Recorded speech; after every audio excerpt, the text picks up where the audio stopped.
Hello everybody, good afternoon, welcome back to That's Football. It's our second Premier League watch-along of the weekend. It's the second game of the new Premier League season, and it's Aston Villa against Newcastle. The two teams that last year were hoping to get into the Champions League. Villa, well, look, still waiting for an apology from the PGMOL. It was a goal against United. As a United fan, they should have had a goal. But it was Newcastle who took that final Champions League spot. Villa will be in the Europa League. Some people say they haven't done enough business, but we'll go through that in a moment. It's a big game. It's a very big game. I mean, it's not as big as Man United Arsenal tomorrow, but it arguably is the second biggest head-to-head of the weekend, because these are two teams that will be going for top six, and Newcastle obviously not got any strikers in yet. Isak's not there. Still haven't got any strikers, but they have got Elanga.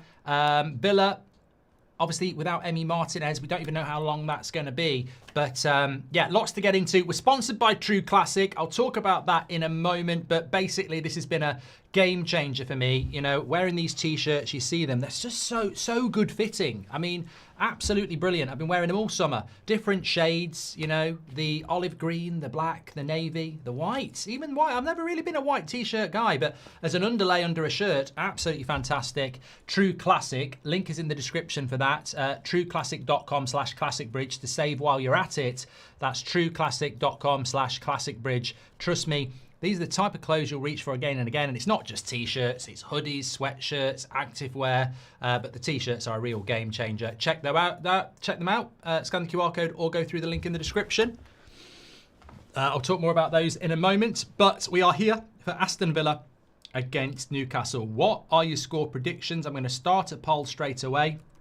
We'll call it result. And look, dealing with the fallout of yesterday. And I'm not going to not discuss this, by the way. The incident with Semenyo, I'm sure many of you have... what's result? Can I edit a poll? End poll. Idiot. All right, okay, I'll do that again. I put Villa win, Newcastle win, result. I meant to put draw. Idiot. Yeah, I was reading the update from a Liverpool fan who was sat very close to it, and they basically were disgusted by it and said that the guy was removed just after 9 o'clock by the police. So, yeah. I've got, you know what? It's disgusting, and hopefully it will get dealt with, of course. But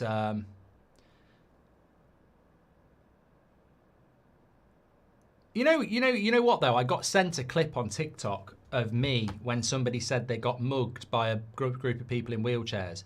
I didn't do anything. I just stayed quiet. I didn't know how to react, and that's now a clip on TikTok. You know. And some of the replies are like, cancel him. I didn't do anything. I didn't say it, and I didn't react. And you know what? Even if I had laughed, it might have been out of embarrassment or nerves. So, but I've got to say, I get sent these TikToks all the time. So my best editors are you lot. You know, you're absolutely on it. You know, fair play. The person who clipped that up had about 1 million views. So, you know, I'm one of those people, I don't mind being clipped up for the purpose of comedy. I don't like being, I don't mind being clipped up really at all. Free promo, do what you want. I watched it today and I thought I did quite well. Yeah. Do you pay your clippers? Mate, I don't know who they are. They should be paying me for my content. It's copyright, but I don't actually care. I don't really care. Why did you react like that? Shock. I think when somebody says they got robbed by, when they get robbed by a gang of people in wheelchairs, sometimes if you've got a creative mind, it's like when you read a book and, you know, John caresses Jennifer's breasts. You imagine it, don't you?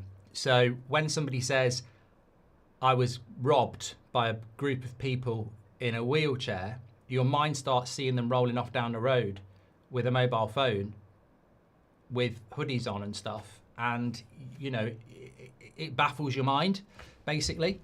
Yeah.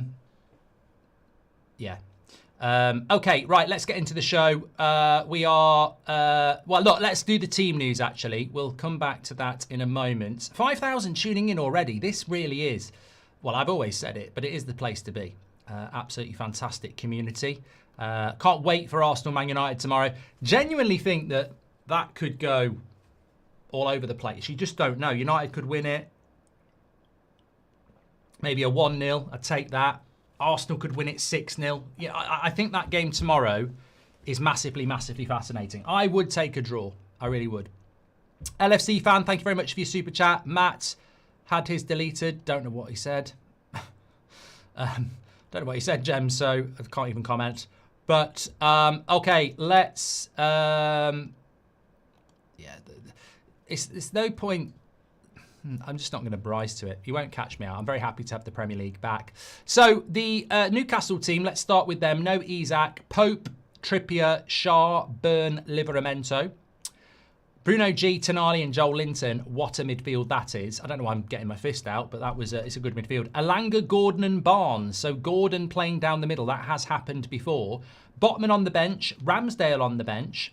Jacob Murphy on the bench. It's not a great bench for Newcastle. I think for a Champions League side, Botman, Hall, Kraft, Miley, Murphy, Asula, Park, Sing, Su, Ramsdale and Tau, who's another signing. I mean, some of those players are decent, but I think, they desperately need a striker. I know they're looking at Wizza and Ramos, and that transforms that squad. It really does. Aston Villa, Bissot in goal because obviously Martinez is suspended, and we still don't know whether it's 1 game or 3. Digne, Mings, Konza, Cash. Not a bad back four.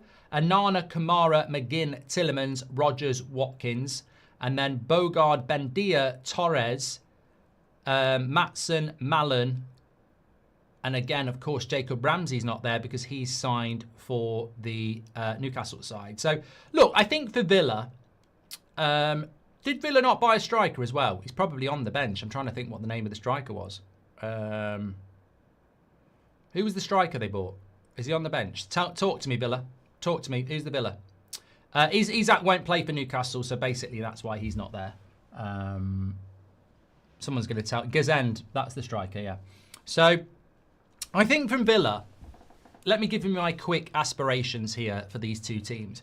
Villa win the Europa League, you're back in the Champions League, £100 million a rev. Like that, I know that sounds really anti-Prem, but trust me, Man United and Spurs did this. I'm thinking Villa finish in the top 8, 7th, win the Europa League, brilliant season. And they loved having Champions League football there last year. So I think Villa win the Europa League, you get into Europe through the Champions League, bada bing, bada boom.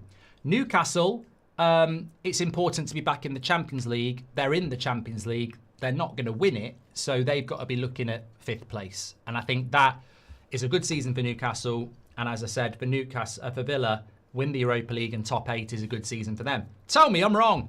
How concerned are you about Villa, says Dougie? I'm not. If Villa want to get top 4, I'd be concerned. If Villa want to win the Europa League, I think that team and squad can do it.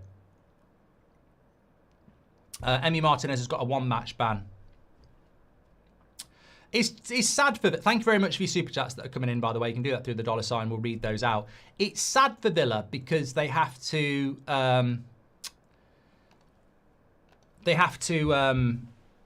sell to be compliant. I mean, I know a few Villa fans. They've got really, really ambitious owners. But regards to PSR and FFP, they don't have the brands. They don't have the revenue. So, they've got the owners...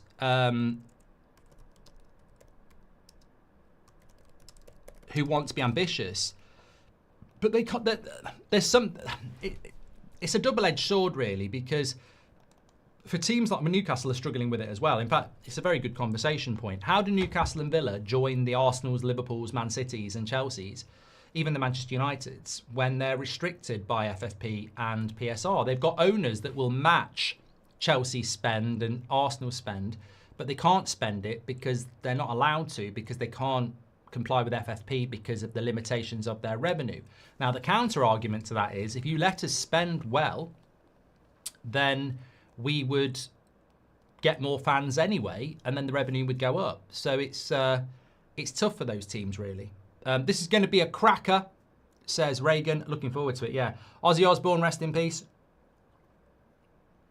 They're all stood here. They're all stood around the centre circle here. Don't actually know what for. Could be for Jota. Could be for Ozzy Osbourne. I'll let you know as soon as I know. No, it's for Jota and his brother. Yeah. So I presume this is going to happen at every Premier League ground this weekend, and it's a fitting tribute. It's funny. I was talking to, obviously it's not funny. It's a coin of phrase. I was talking to Seb about this. We were just walking back from the shop, and he was asking me about it, and he was saying, was he good? And I said, well, yeah, he was good, but that's not really that relevant because his brother died as well. I didn't really know much about him, so it's just a very sad thing. But what I did say to Seb was, the reason it's so upsetting and so big for everybody is because he was a player in his prime playing in the Premier League that everybody knew, and I can't think of that happening to anybody previously, as I've said before. So look, it's not just a loss for Liverpool, it's a loss for the Premier League, and it's a loss for football. Right, let's get ready to rumble here. We're about to start. Newcastle playing in green against the green pitch. Oh, I always love that. Got to say, absolutely love green tops against the green pitch. It makes for great viewing, sarcastically. But yeah, thank you very much. Right, we're just about to start here. Get the timer ready. And there's one of those kickoffs again. I'm not a big fan of these kickoffs, you know. I know PSG do it and they won the Champions League. I'm not a big fan of just booting it down near the corner flag. I know why teams are doing it. It's about yardage. It's about high possession. But it's woke nonsense, as Noah said. Yeah, I'm not a big fan of it. Just while the game starts, unless we're going to get an amazing goal in the first few minutes, which I can just deviate from, we are sponsored by True Classic. And as you can see, I'm wearing one of my True Classic t-shirts. It's a great fit. I've got loads of them, loads of different colours you can get. Although you can go for all black if you want, all white. They've got different packages you can get. You can get discount by using the link that we've got. Fantastic fitting t-shirts. And they just fit really right. Snug across the shoulders and chest with a bit of room around the waist. Honestly, they're really, really comfortable. I've got about 15 of them now, and I just pretty much wear them every day. And we'll continue to do in the winter because you can wear them under a jumper or under a shirt, unfastened. Fashion Bridge. But they don't just do t-shirts, they do hoodies, jeans, polos, joggers, shorts. They've got moisture wicking, quick drying, perfect for fitness or just lounging around. Check the link in the description. It's an exclusive link, trueclassic.com/classicbridge. You can save while you're at it. Link in the description or scan the QR code. You're going to love these t-shirts.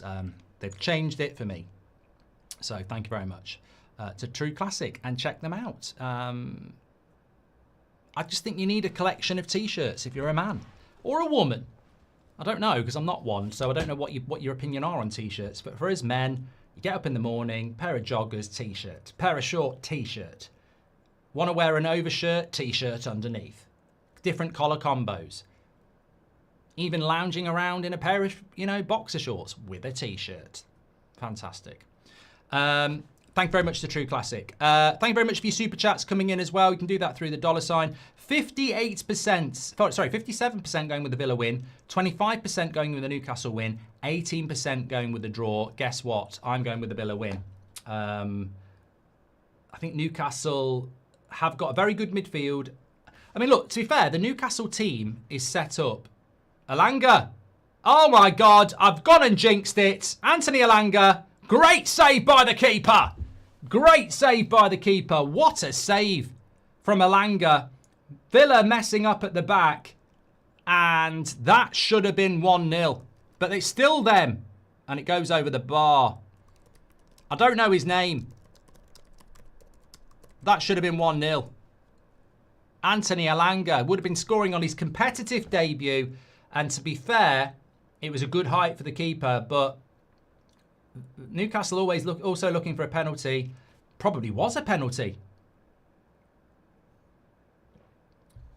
Bizu is the goalkeeper. Quite experienced, but big save. Should that have been a penalty?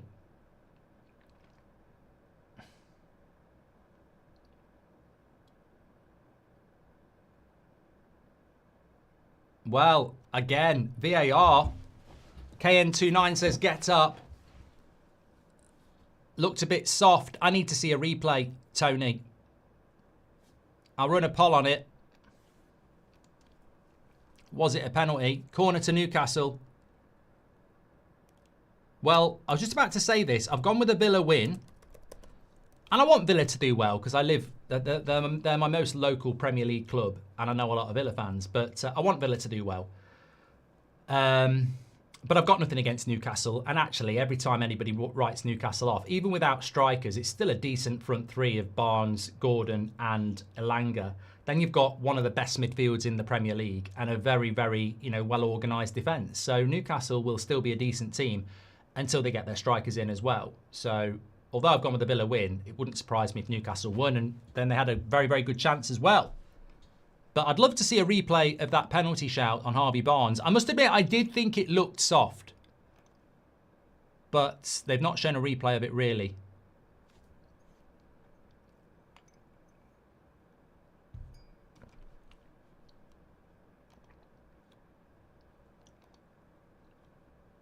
Yeah, on That's Football, we watch the football, but there's a bit of a Q&A element to it if you're new. Marlo says, Ekatike looking like a bargain. Liverpool getting it right again. Why spend big on Isak? Have Isak made a fool of himself, says Marlo. No, I've seen a few people taking this. Thank you very much for your super chat, Marlo. By all the means, get your questions in. We like a bit of a conversation while we're moving through. I've seen a few people saying this. Oh, here we go. Break. Why are Villa tackling themselves? Villa look a little bit rusty here, but they're tackling themselves. That's why Elanga ended up one-on-one, and they had a 4v2 there, and I think McGinn tackled Tielemans. But typical opening day here at the moment. Everyone's just a little bit rusty. But no, going back to the Isak thing, look at Liverpool's bench yesterday. There's no real attacking options apart from Chiesa and the young lad. So Jota, as we know, sadly no longer with us. Darwin Nunez, I think, has gone. And Luis Diaz has gone. And they've brought in Ekatike and Wirtz. So they do need somebody else just to, replace the players that no longer play for them. So, and I hate saying, I hate covering the Jota thing, by the way, because it's like, it's just horrible to think that they have to bring a player in and, what happened. So they have to bring somebody in. Now, whether they need to bring Isak in, I think is a debate, but they do need to bring another forward in. They have to bring another forward in. Liam Vernon says, I see Sunderland doing a shock later. Yeah, well, win, lose or draw with me and Robbie on this channel every Friday. We get a point for every result we get right. I've gone with the Sunderland win. So, yeah. I think we both went with the Villa win and we both went with Liverpool win, so perfect start. But good start to this game.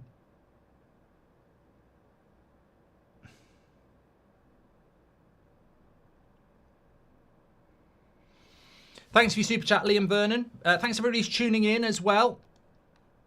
Over 10,000 already. Football is back. That's football. Make sure you subscribe. Bottom right-hand corner. I think we're on the road to...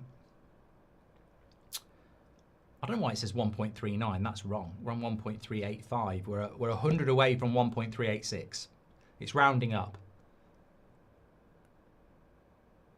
A bit disappointed that they haven't shown the penalty incident again, because there is a poll running on it, but I think it's very hard to vote on it without seeing a proper replay of it. And obviously, I don't know. 60% say no and 40% say yes, but the replays on Sky have been really, well, on TNT, been really bad.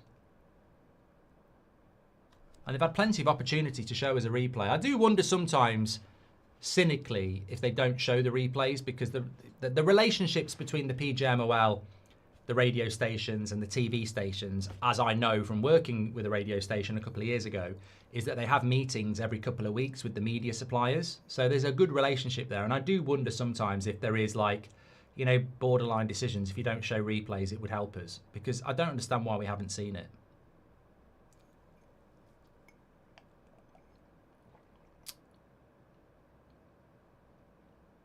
I have a bit of a theory as well. If this goalkeeper does well and keeps Emi Martinez out, Emi Martinez to Man United at the end of the window for cheap.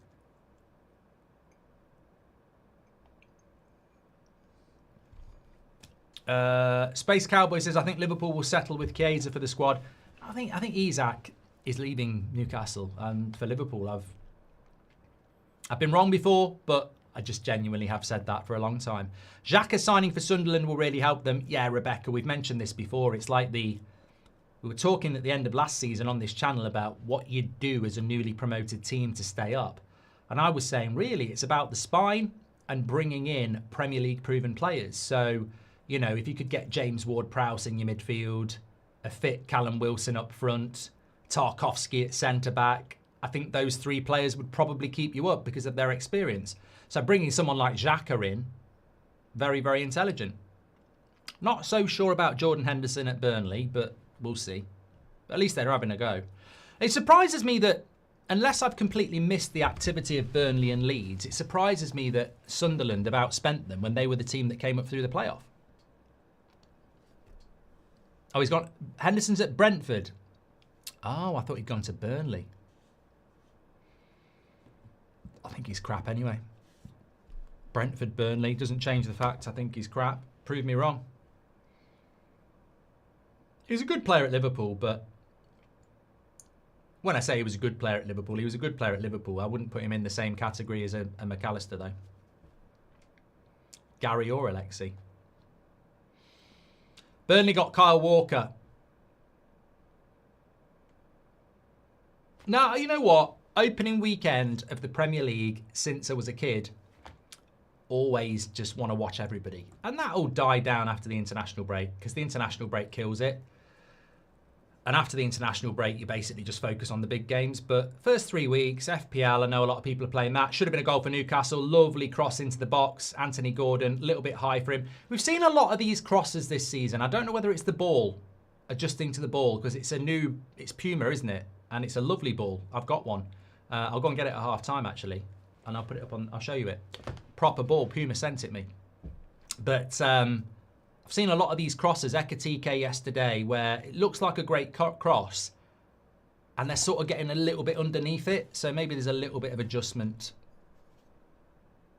Remember that what World Cup was it when we weren't getting any goals from distance?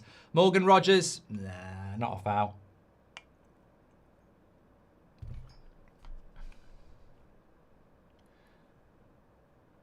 Thanks for your super chat, Rebecca, anyway. Hope you're doing well. Please share the video if you're watching. It was the South African one. Thank you very much. Great questions coming in. What's your plan for the rest of the weekend? It's been really cloudy in the UK this morning, but it's meant to brighten up at around 3 o'clock. So Seb's got a match tomorrow morning. So it's going to be a nice day tomorrow. Man United, Arsenal tomorrow. So looking forward to tomorrow. Yeah, I think after this game, probably take the dog for a walk or wash the cars whilst keeping an eye on the 3 o'clocks. And then 8 o'clock tonight on the United stand. I'm not doing another watch along because I don't want to overdo it, you know? It's a bit like Christmas when you've got loads of chocolate and you're just eating it all. I just want to enjoy it and make it last. So I don't like watching Man City. I'm not going to watch them. And the 3 o'clocks ain't really that great. I'll keep an eye on them.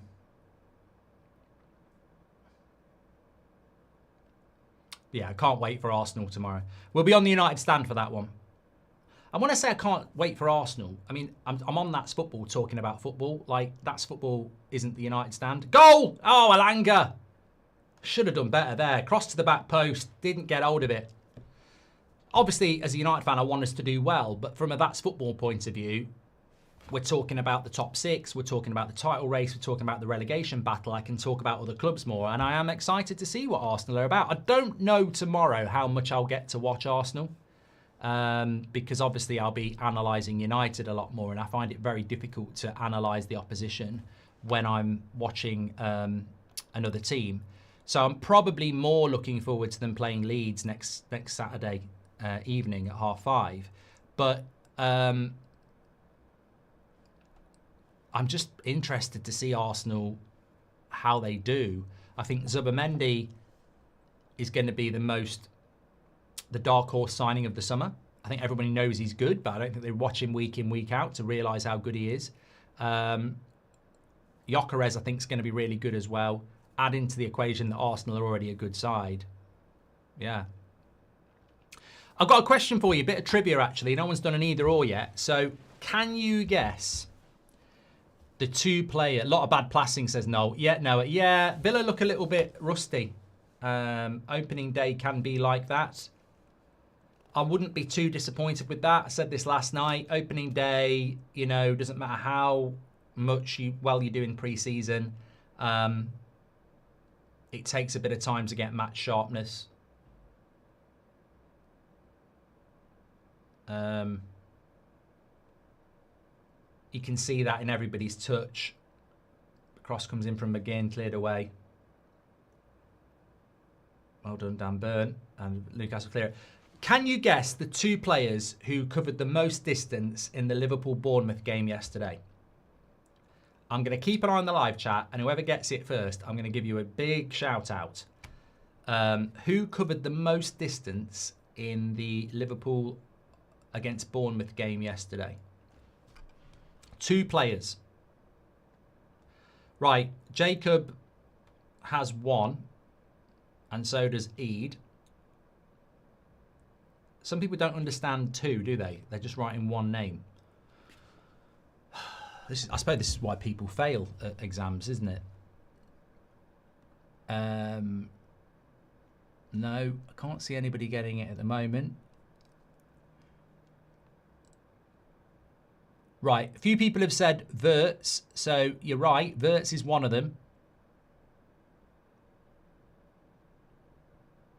Remember they did play Fulham.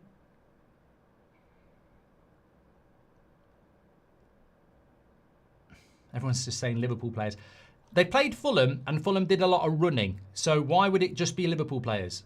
Good shot from Gordon, edge of the box. Keeper makes another decent save. Oh, sorry, it wasn't Wirtz. I've messed up. It wasn't Wirtz. It wasn't Wirtz. It was Szoboszlai. Wirtz was close, but it wasn't Wirtz. It was Szoboszlai. So it's Szoboszlai and another. No one's got it. All right, I'm going to give a countdown of 10. Corner to Newcastle. Oh, got it. Well done, Doc. Doc Slock. Got it. It was Tavernier and Szoboszlai. Covered 11.5 kilometres each. That's crazy, isn't it? Absolutely crazy. 11.5 kilometres they covered in one game. Not collectively, each.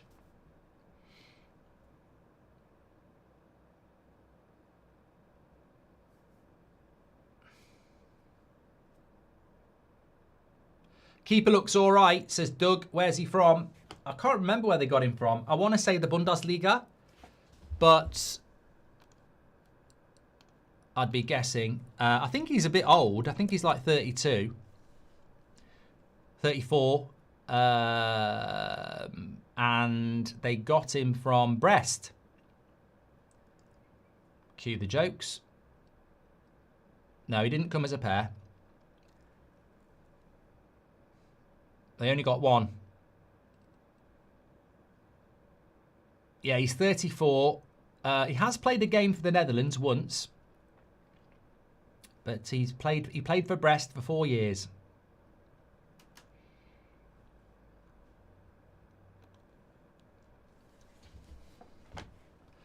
Declan Rice or Moises Caicedo, says Mimo. I will put that in there because we have got a spare gap on the poll at the moment.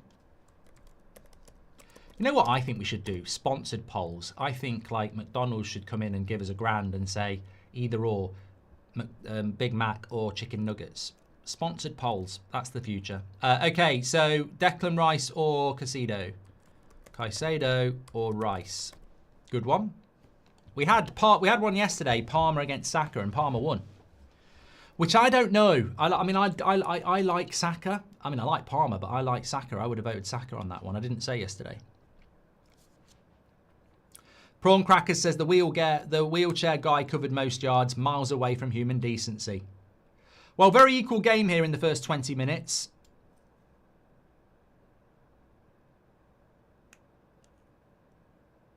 Mark, could you do a poll? Who has the best midfield in the league? Maybe a strange shout, but I think Newcastle, they are beasts. I don't think I can do a poll on that, mate, but I can open up a conversation on that. I think Newcastle have got a brilliant midfield three, and games are won and lost in the midfield. So no matter what happens with Isak, none of those midfielders are going anywhere. So Newcastle will have a good season because they've got a good midfield. And I think people underestimate that sometimes. Elanga wants a penalty there. He's putting his hand up in the air. Play on at the moment. Bruno G, Joel Linton. But Liverpool's midfield is better. Szoboszlai, McAllister and Gravenberch last season.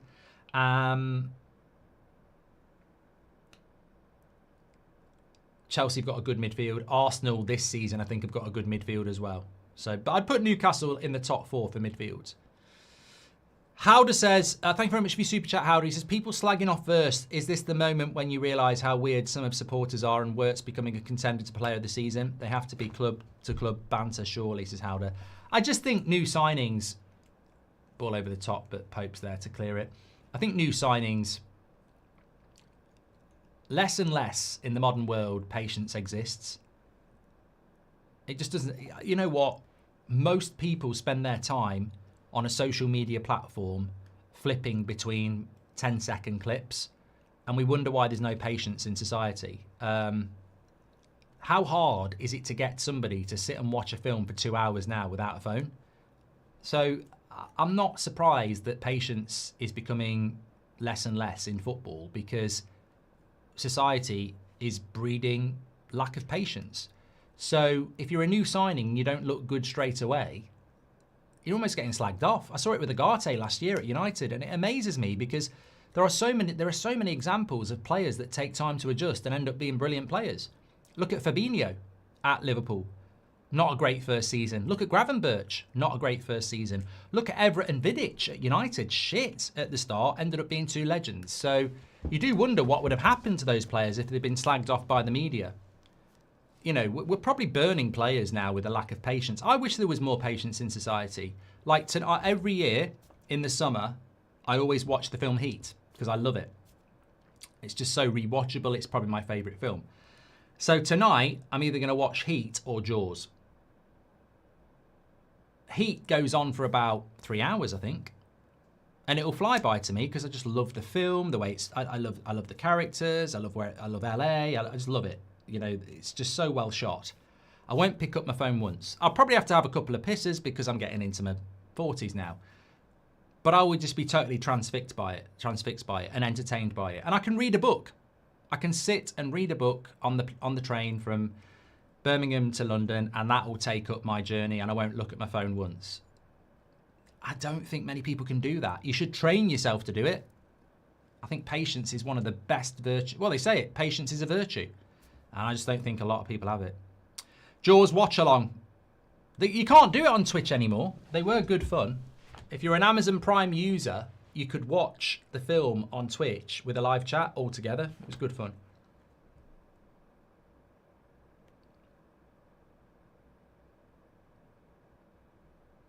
Newcastle on the attack. I think Newcastle have slightly been... I don't know what everybody else thinks. I think Newcastle have been slightly the better team so far. Time for a back stretch. Look, True Classic t-shirts, link in the video description. What a fit. They are a good fit.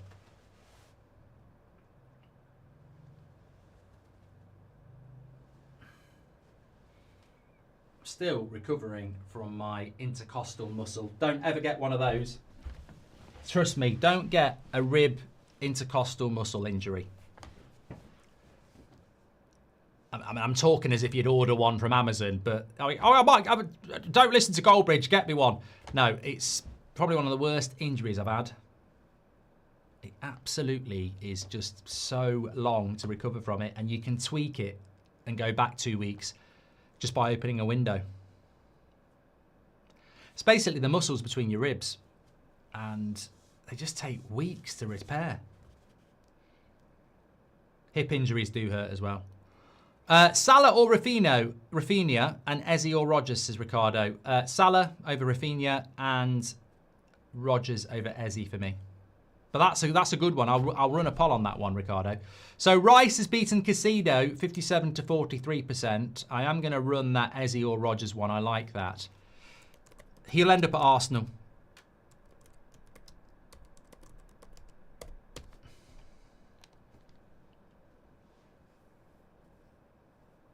£1.39 McChicken sandwich claimed by Monday on McDonald's app now. Cheapest advertising strategy ever, says Jono. 13.3k is the record by Kulusevski at Spurs, says Boyden. Marlow says, poll suggestion, Gyökeres, Ekitike, Sesko or Isak. Can we come back to that, Marlow? Because some of these players haven't even played a Premier League minute yet. So I'd like to come back to that and give them a bit of time. Tusha says, look at the intensity of this game. These two are going to run over our midfield completely. 15th place finish for United, says Tusha. Nothing like a bit of confidence before a ball's been kicked.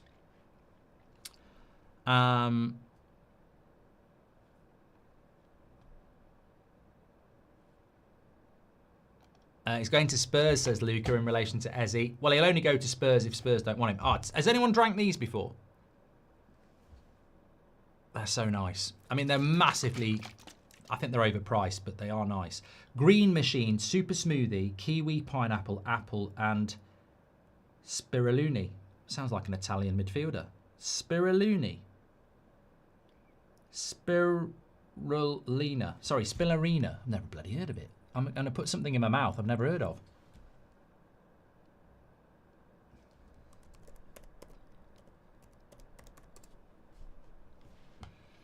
Oh, it's a type of blue-green algae. It's a superfood. Never heard of it. It's not that super then, is it? How can you be super and I've never heard of you? Come on. It's like being the life. Spirulina, the life and soul of the party, self-proclaimed. Never heard of you. Never heard of you. Eze's got 70% of the vote over Rodgers. That was short-lived. Larry says, did the police make you more cynical or not? I think any emergency service, army, anything like that, and I'm sure we've got some people in the chat who've been in the army or the armed forces or emergency services, 100% makes you cynical. 100%. You have to be, otherwise you'll lose faith. Anthony Gordon gets a shot off, but it's blocked. Oh, God, I've spilt it. Shit. This is not the drink you want to spill. Oh, no. That is a...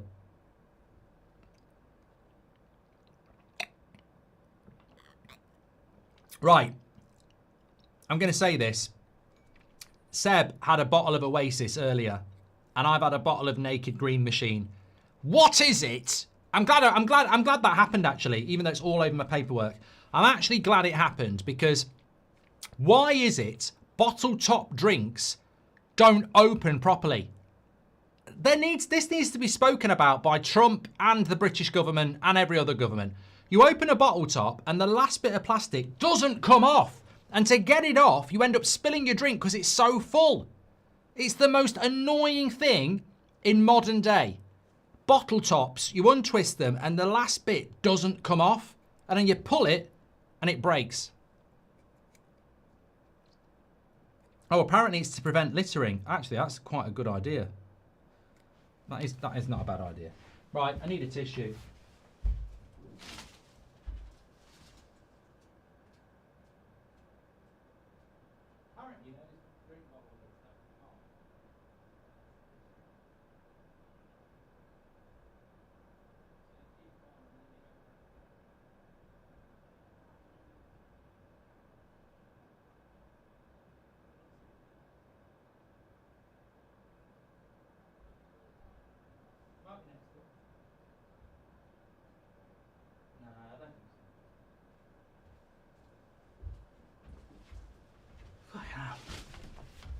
Genuinely thought I'd have better access to tissues, didn't you?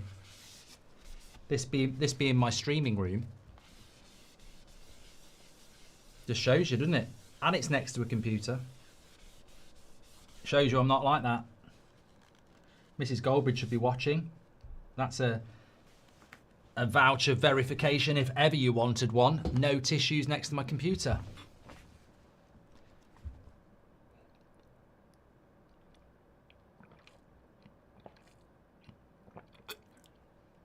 Lovely drink. People only watch compilations of players and check player ratings after and during a game, and that's about it now. They don't watch anymore, says Jack. I think that's a great point from Jack. We were talking about lack of patience. I think it exists everywhere. I mean, read a book, watch a long film, immerse yourself in it without looking at your phone. I went through a stage in COVID where I'd get a film, I'd rent a film because you couldn't go anywhere. I'd rent a film and then I'd spend my time on my phone and I wouldn't watch the film. And I thought, I've got to stop doing this. I've got to stop being so beholden to it. And it's the same in football as well. We're doing a watch-along here with, 13,000 legends. There'll be people who don't watch this game, which is fine. But then don't say, oh, Anthony Gordon had a worldie or, Ollie Watkins was shit because you've seen a compilation or a player rating on a website. I think you've got to watch the games,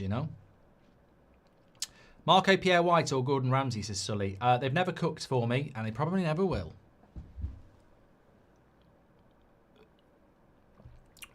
Thank you, Jack. Anyway, this game needs a goal, says Evan. It really does.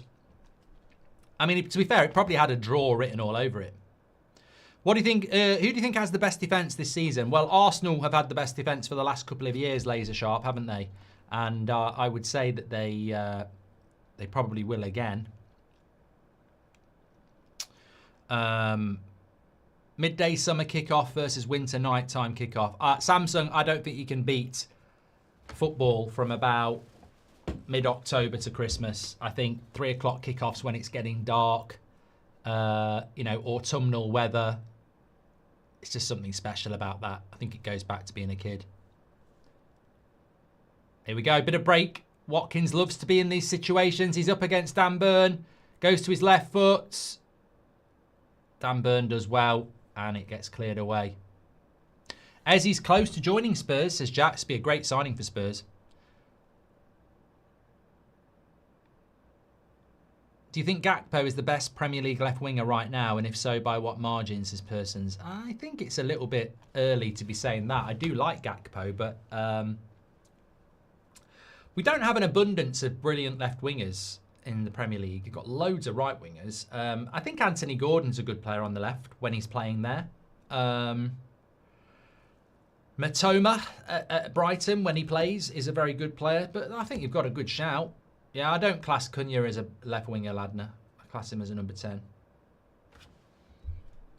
Woodwub says, I feel for Elanga. He's had a terrible start. Bit of pressure for him as well. He'll do all right. He's playing in a team where he'll get more. Forest are a very defensive counter-attacking side, aren't they? Whereas you can understand the move to Newcastle. I mean, Forest could finish above Newcastle, but as an attacker, you're going to attack more in a Newcastle team. So I'm not a legend, says Pat, but thanks. You were talking earlier about hidden alternatives to Baleba. United being now linked to Agumi from Sevilla, probably end up at Brighton, says Space. Who's linking that to us? I've not seen anything about that.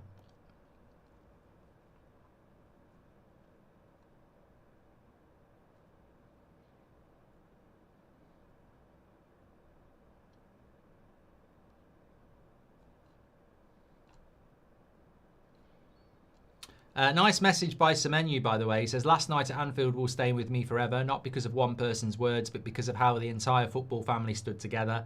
To my Bournemouth teammates who supported me in the moment, to the Liverpool players and fans who showed their true character, and to the Premier League officials who handled it professionally, thank you. Football showed its best side when it mattered most. That didn't need to be said, did it? Fair play to him, because people focus on the negative and they try and aim it at Liverpool Football Club, but it's one individual that could have been wearing a Man United shirt, an Aston Villa shirt, and actually most Liverpool fans acted with disgust towards it. So, yeah, lovely message from Semenyu.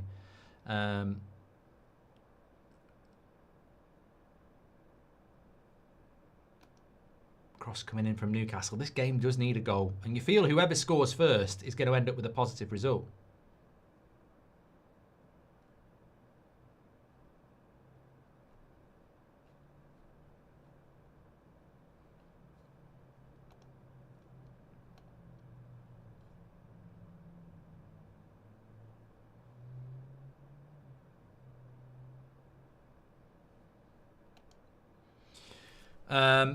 Please do share the video if you're watching. We're very close to 14,000 tuning in, which is fantastic for a 12:30 kickoff. I hope you're enjoying the return to the Premier League, and don't forget to be on the United stand tomorrow for Arsenal's trip to Man United. What a game. It's going to be absolutely electric, isn't it? I mean, I think even if it was a boring 0-0, the intensity and expectation will just make it an absolute must-watch.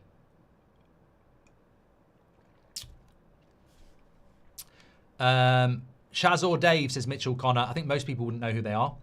Get both teams to score on this need this pickup, says the missing texture. Jeremy Doku is class but terribly underrated. I think he's at the wrong club. Eureka-fy. I think if you're a... I think in all honesty, if you're a winger, don't go to Man City. Larry says, weird question. Do you recommend the police as a career? I don't know. It's been so many years since I was there.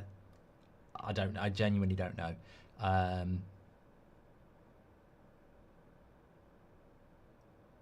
But, you know, people slag it off and this, that and the other. Look, every organisation's got twats in it. And I'm not going to lie that there aren't. But there's some fantastic people who do that job. And at the end of the day, you know, when you're in trouble, who are you going to call? The emergency services, you know, probably don't get the pay or respect they deserve. Well, they don't. The stats, I just want to have a quick look at. I'd say it's all 50-50, isn't it? Oh, no, Newcastle have had more possession. I mean, Villa haven't had a shot on. No shots at all at home. It's not, you know, Newcastle should be winning this then, really. Look at that. That's damning, really. That's a bad start for Villa. Oh, 1 minute. I'm gonna get me Puma ball.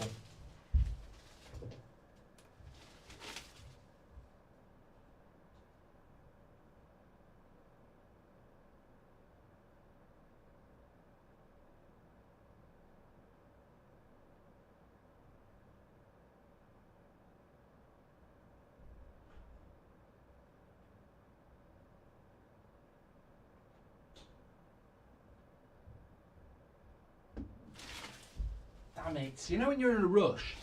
I genuinely thought I could be back in 10 seconds. It's not where I left it. Where is it? I think it'll work really well with the colour scheme of That's Football. Much better than United Stand, which is red, and then it will be pink. Where have I put that bloody ball? I'm going to have a think now. Ghostbusters. I did think that when I said who you're going to call. Very good film. Not watched it in years. As a Liverpool fan, I hope Man United batters Arsenal tomorrow. Well, that makes sense, Liquid. We're no threat. Arsenal are.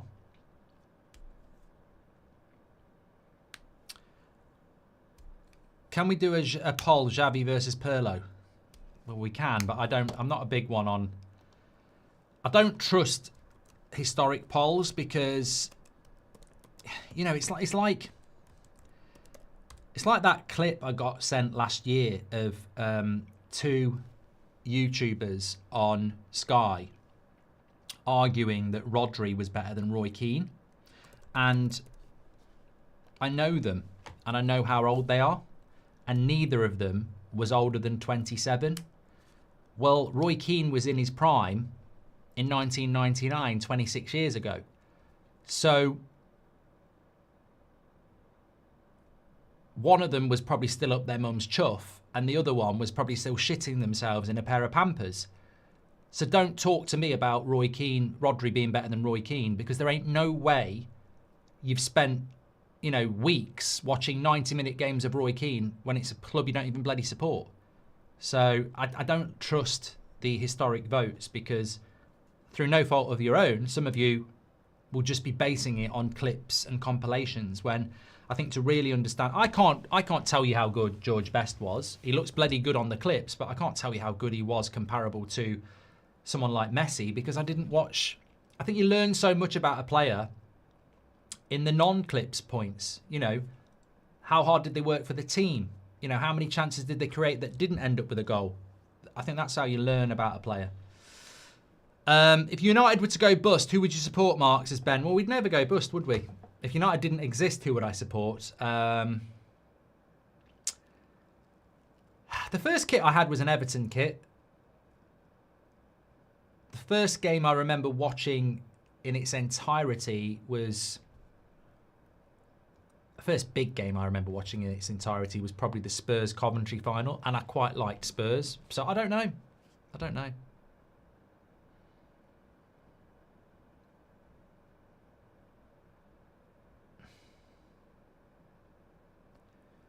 If United were to go, can we do a poll? Done that one anyway. Young fans don't rate Gerrard, sums it up for me, says Jack. Yeah, as much as I don't like Liverpool, it's a bit like Salah. You've got to appreciate it. Villa are not doing well here. Chandler Chucky says this game is boring. Look, welcome to the Premier League. Like, not every game is scintillatingly brilliant. And that's why I don't overdo it. Like, some people are probably going to try and watch every bloody game they can on opening weekend. You'll overdo it, you'll exhaust yourself, and some of it will be shit. So I just choose to, you know, less is more.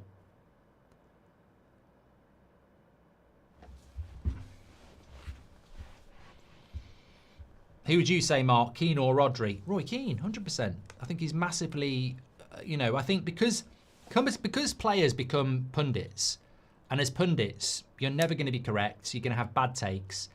And then the human brain naturally doesn't appreciate Gary Neville as one of the greatest right-backs in Premier League history because some of his takes and opinions and people don't like him. But there are knobheads who played football who I would say, yeah, maybe they are a knobhead, but they were brilliant players. And I'm not talking about Gary Neville there. I'm talking about somebody else. So, but Roy Keane was massively underrated because people think he was a bit of a thug. And he was basically Sir Alex Ferguson on the pitch. I've never seen a captain like him. On top of that, in his younger days, he was brilliant at scoring goals. I mean, he could just sit in the midfield and dictate the play. He was ridiculously aggressive. He was an organiser. He could score goals. He had an immense engine. That was the thing. He was just so energetic. And modern day Roy Keane, well, I mean, he went toe-to-toe with Vieira, who was a bloody brilliant player as well. And I do like Rodri, but I'd take Vieira and Keane over him every day of the week. But you have to live that era. If you don't live that era, you're going to get offended by it and go, oh, you're talking shit. And I'd go, where were you between 1998 and 2002? Because if you weren't watching football at an advanced age, then you can't get into the conversation. Romano update, apparently. Eze informed Palace earlier this week about his desire to join Tottenham. Talks progressing. Said yes to Spurs, ready to make the move. Nothing done yet, but hopes for Spurs move ASAP. I just wonder whether... I mean, Spurs could get Eze and Savinho. I've said Spurs about dark horse this season, and I do wonder if they are a dark horse, basically, because that would be very impressive. And I do wonder if Arsenal are just going to swoop in.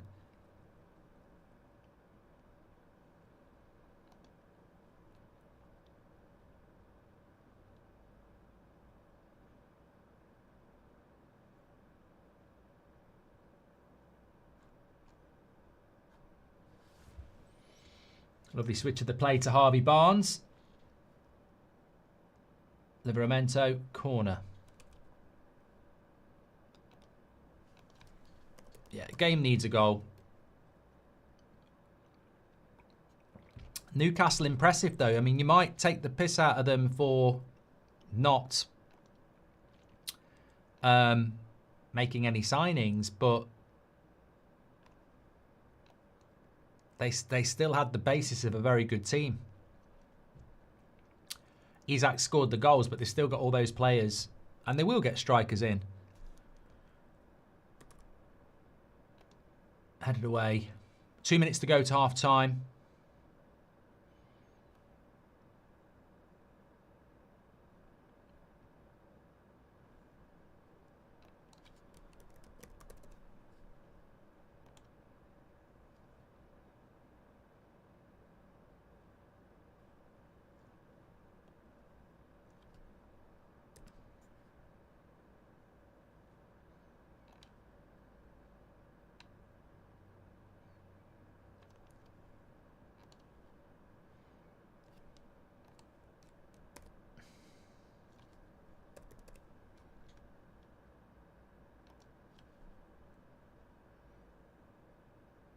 Tillerman's not very happy about that. Might be getting a yellow card for that. Got the ball, but took Joel Linton as well.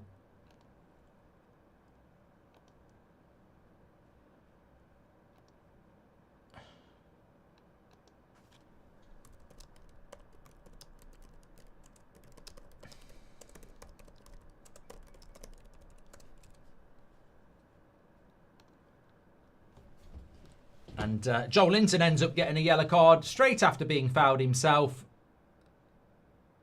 On a weird tackle by Joel Linton, actually. Sort of catches him in a half scissor tackle.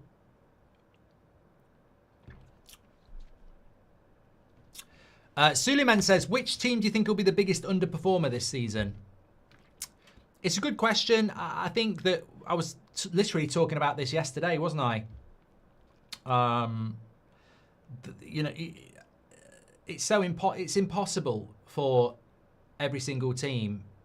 Half time, it's impossible for every single team to do well. So there has to be winners and there has to be losers. I don't think we're really going to understand that until the season really gets rocking. But I mean, that's shocking from Aston Villa. You know, you're the home team. You've had less of the ball. You've had no shots at all at home. Shockingly poor from Villa. And one of the big sort of mantras that comes out of Villa is, in Emery we trust. They've not had the best transfer window. And it almost feels like psychologically that's impacting the team a little bit, because they just look a little bit flat. And they're capable of so much more, but they look a little bit like, you know, it's sometimes the problem. You're a good team, but you're looking around, seeing what everybody else is doing, and you've not done anything. And Villa look a little bit flat at the moment. Newcastle under Eddie Howe, look, they've not had the summer transfer window they wanted, of course, but it's not you know, it's almost being used as something that they've still got some good players. So, but on the other side, it's so ridiculously early in the season as well. Newcastle really missing a striker, says B16. I honestly do think when you look at those stats that if you had Isak in the team, they'd probably be winning. And they probably, apart from the Elanga chance, I can't really think of a really good chance for Newcastle. But maybe that is the little bit of a difference at the moment. But Villa needs to come out in the second half and perform a lot better. Thank you, B16 and Suleiman, for your super chats. Who of Newcastle's midfield would you sign, says Thornster? I think it would have to be Bruno Guimaraes. I just think he is the most sort of complete midfielder they have. The box-to-box, the energy, the leadership, the passion. I think Bruno G for me. Start one, bench one, sell one. Drogba, Rooney or Henry? I'll sell Drogba. Look, I really want to bench Henry and start Rooney. But I will put my hands up, SK, and say that's just total Man United bias, because Thierry Henry obviously is probably arguably the best player to play in the Premier League with Ronaldo. Ethan says, seriously though, why would anyone want to sign for Spurs? Well, I think Spurs did well against PSG. I think Thomas Frank is a manager I really like. And I think they've got a really good squad. You can't really say that Ange underperformed because he won the Europa League. But I think in the league they were dreadful. I don't think his system suited the players.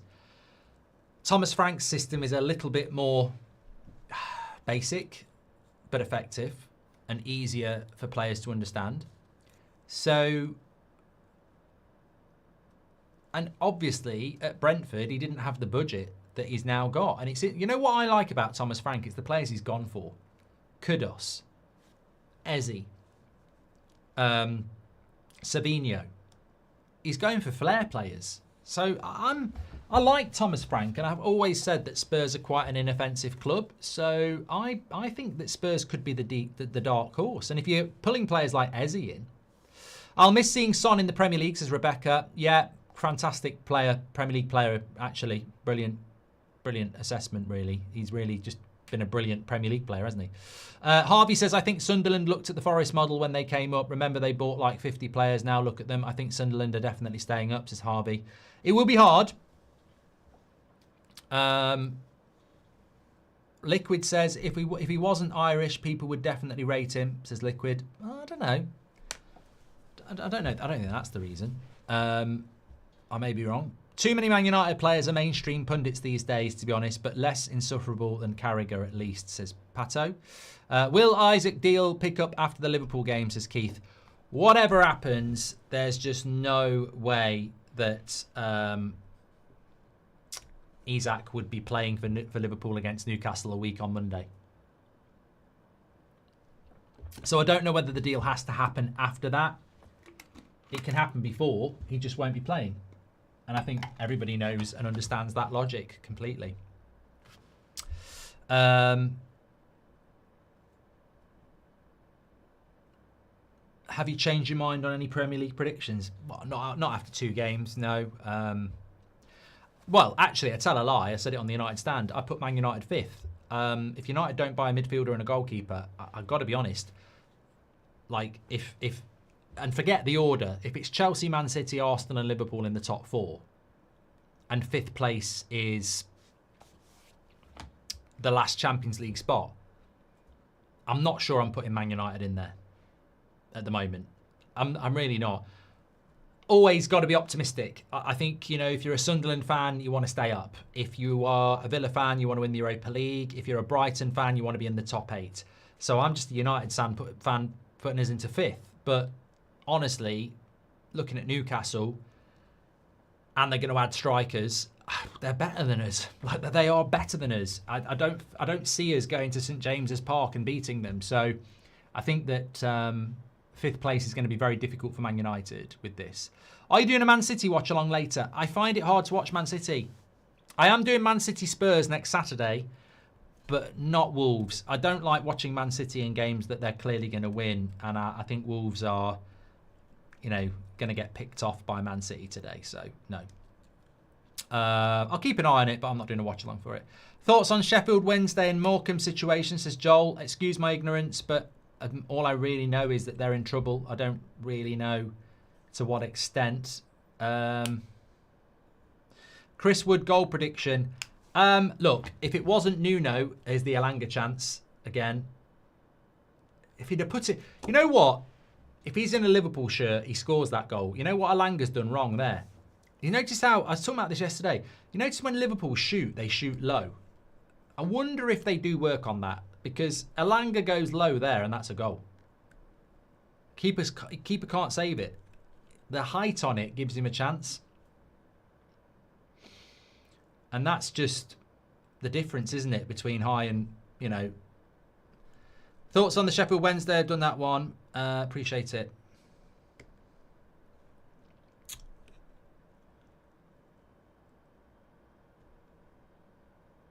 I still haven't seen a replay on the penalty, by the way. So, you know, Newcastle fans, you may well have had a penalty in the first half, but we've not been shown a decent replay of it. It's like that goal in the FA Cup. What was that goal in the FA Cup last year that we never saw a replay on? The Man City scored, didn't they, against somebody, and it was like at Bournemouth. And it was on ITV, and there was a foul in the build-up, and we never got to see a replay for it. Sometimes it's weird. You just don't get replays on contentious issues. Maybe it wasn't a penalty, but it'd be great to know that for ourselves. Eze to join Spurs, Indicalia. Mate, but that's just pure guesswork. Like, Fabrizio's literally just put it out there that he's very close to joining Spurs. So anybody could say he's going to sign for Spurs now because it's very obvious that he's going to sign for Spurs, isn't it? Who's your favourite rivalry to watch apart from Man United, says James? Well, let me know yours. I mean, I like the North London derby. I like watching Rangers Celtic if I get a chance. Barcelona Real Madrid's always a good game. Liverpool Everton used to be good. I like blood and thunder football. I like rivalry. I like passion. I used to love United Arsenal, Vieira against Keane, and that's proper football. Football's an amazing sport to watch. It's even better when there's proper emotion involved. Thank you very much for your super chats, by the way. Thank you to Keith with the last one. Captain Semenyo on fantasy. Much love from America, says Warwick. Yeah, I've not done it this year, so fair play to those who are. But I suppose the big winners at the moment are Salah, Ekitike and Semenyo.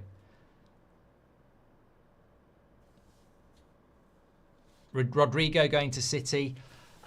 Look, all I'd say about Man City is that they're a very hard club to respect because they've spent a shitload of money again. There's this court case that's been going on for a year.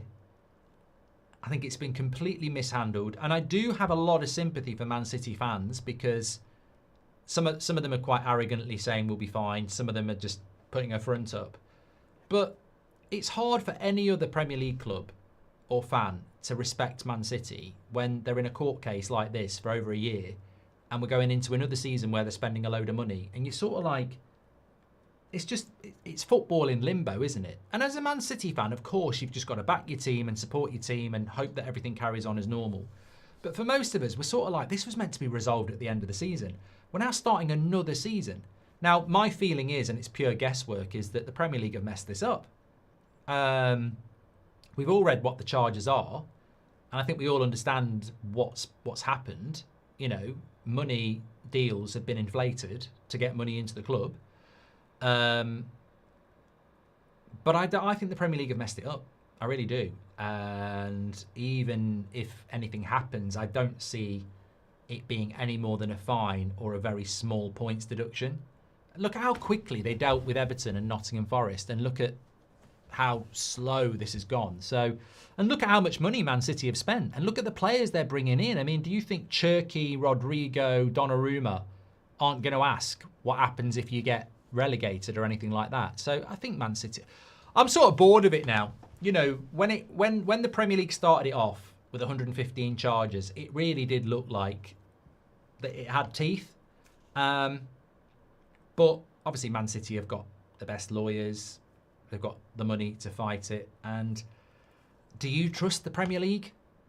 I mean, they've made so many cock-ups over the years. I don't think they can win this. I think if you had the right lawyers and the right backing toe-to-toe, you probably could make a case. But I don't trust the Premier League to get this over the line at all. I think Man City have got... It's like a shark against a goldfish. And maybe that goldfish has kept it going this long because they're swimming around hard to catch. But nah, I think they'll... I think we know where this is going to end up, and I think Man City's impressive summer transfer window backs that up. You're not going to sign for Man City if you think in 3 months' time they're about to get a 30-point deduction and get relegated to the Championship. So, yeah, I think that's the way it's heading. And the Premier League are going to come out of it looking very stupid, because my angle would be, I think anybody who's looking at it would go, well, it's not like Man City have been charged and we don't know why. They've told us what the charges are.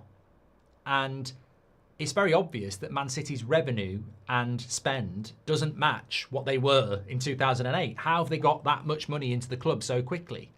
So something has clearly gone on. Inflation of sponsors through third parties, etc. It clearly has happened. But the thing I would say is, I don't think that's in dispute. I don't think Man City fans even have an issue that that's the case. It's whether the Premier League rules stand up to scrutiny. So basically, it's like playing a game where the rules are made up. then they're not actually punishable, and I think that's what's going to happen. But you know, the publicity around this to make it a thing. If the Premier League had never done anything about it, we wouldn't even be talking about it. We'd be going, isn't it great that Liverpool and Arsenal have toppled Man City because it looked like they were going to dominate for years. But I think the Premier League may as well have just not bothered. I think it's just a big waste of time, and it's embarrassing. But I'm at the mindset now where I'm just sort of like, it's a new Premier League season. They've signed some really good players. Donnarumma's going to go there. Maybe Rodrigo's going to go there. I think Cherki's going to be a good player. I like Reinders. They've got a bit of a rebuild going on because obviously De Bruyne's gone. So it's a bit of a rebuild for Pep, who I think would have left in the summer if they'd had somebody lined up. So I think Man City, you know, we just crack on with the Premier League, don't we? And we see whether Man City can get back to the top or whether there's a new era now. Warwick captained Semenyo. Thank you very much for that. Right, we should be looking at the second half now. Can Villa get a shot on target? That is terrible.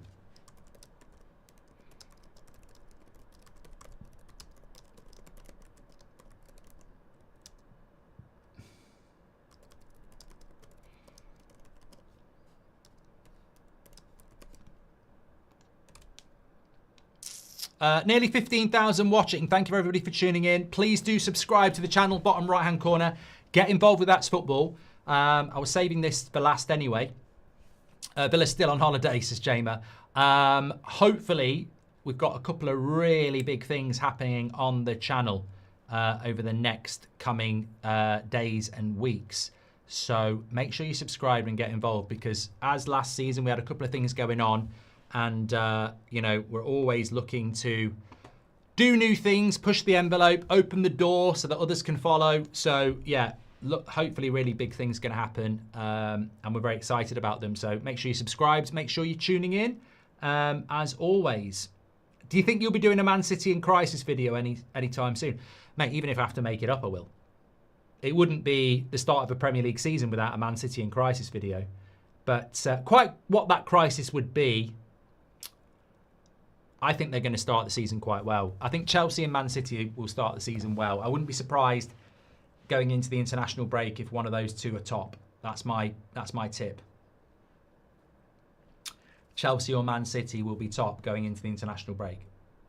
I can see them both having 9 points. Although I think if Spurs can beat Burnley today, I think that Spurs Man City next week could be quite interesting.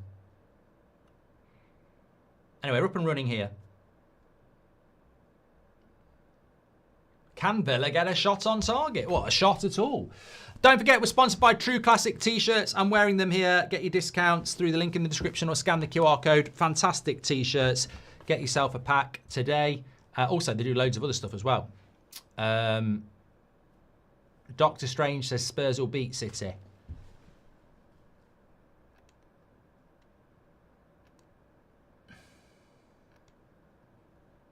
Xavi or Pirlo, Xavi won. I don't like those. Do I not like those?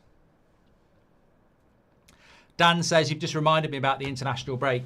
Yes, I will moan about it at the time. Cross comes in. That's got to be a goal. Oh, well, I tell you what, it's the first shot for Villa.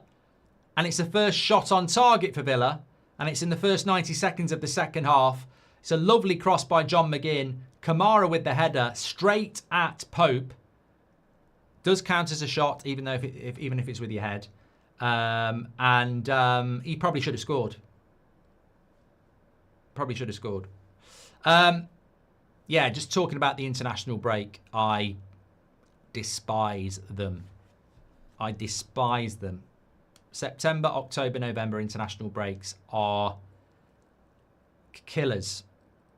Absolutely. You know, remember when we had the World Cup in Qatar and we didn't get an international break for like 7 games? It was a brilliant. I don't know why you start a Premier League season and then stop it for 2 weeks after 3 games. It really is stupid. Teams have just got going and then you give them 2 weeks off. Send them away.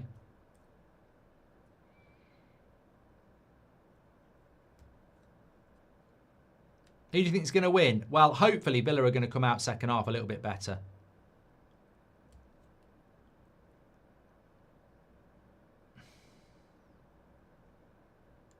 No, I've not done FPL this season.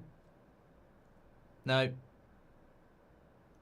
There are a few codes floating around there if you want to join them, but I've not done it this year.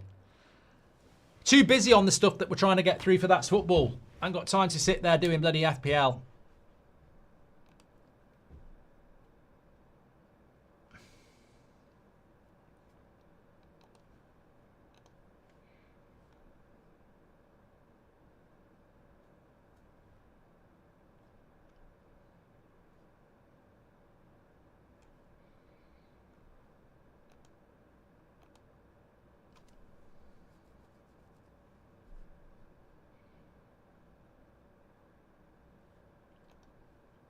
Just read there that Man United publicly said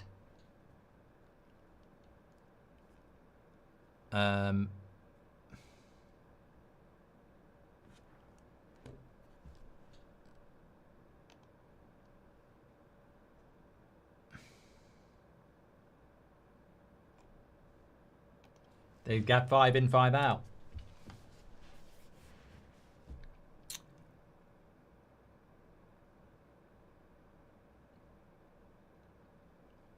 Who do you think is the best teenager in the Premier League right now, says Oddboy? I don't really know. That's sort of...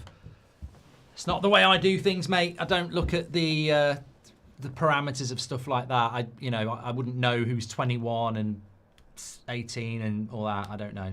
It's like asking what's your favourite kit, or you got the squad number wrong. I don't watch football to that sort of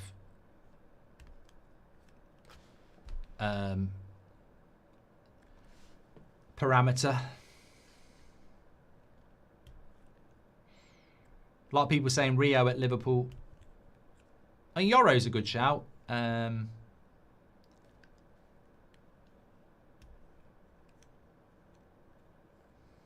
If you could sign one realistic player for United, who would it be? Well, it depends. I don't actually know, as a United fan, what's realistic. I don't know what money we've got. I mean, that Belabor thing, as I said, just baffles me. We need a goalkeeper and we need a midfielder. That's what Man United needs. So what's realistic in that? I don't know. Maybe Yulman and Emi Martinez. Maybe I'd be very happy with that. I like Bergvall at Spurs. What's your favourite kit? Well, I've just bought my first kit in years, which is the new United third kit, which I really do like.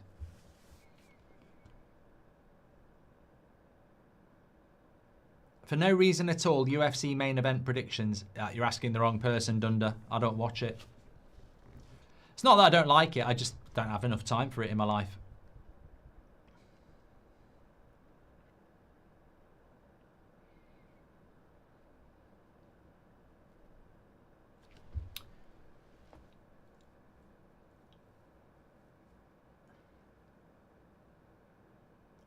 Somebody said to me once that the 12:30 game statistically has more drab games than any other kickoff time. And I suppose it does make sense, doesn't it? Because it is relatively early to play a game of football, 12:30, because you've got to be at the ground. Oh, I thought Villa were in there. Yeah, I suppose there must be something in it, physicality and mentality-wise.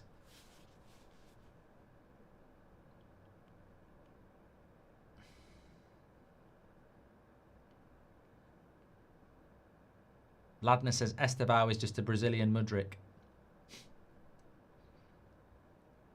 I think he looks good. I think Chelsea. I'm not going to sit here and lie. I think Chelsea, Liverpool, City, and Arsenal have all bought interesting players, good players.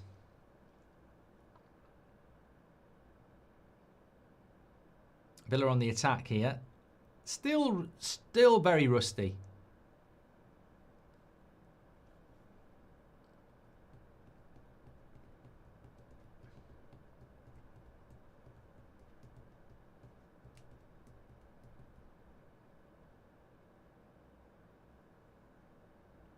Good play by Nana. And Digne wins a corner. I do wonder when Matson's going to start starting for Villa, because I actually really do rate him. And I know you need squad depth, but I really like Matson. Harley says every pass is overhit. Yeah, Villa just look very rusty. I mean, it will come. It's a pre-season game, of course. It will come, but...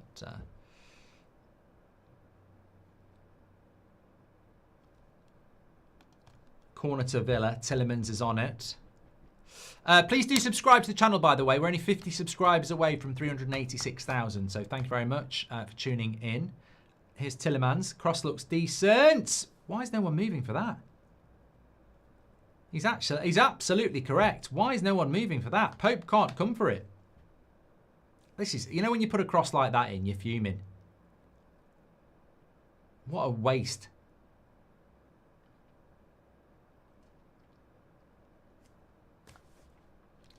What can I say? What can I say?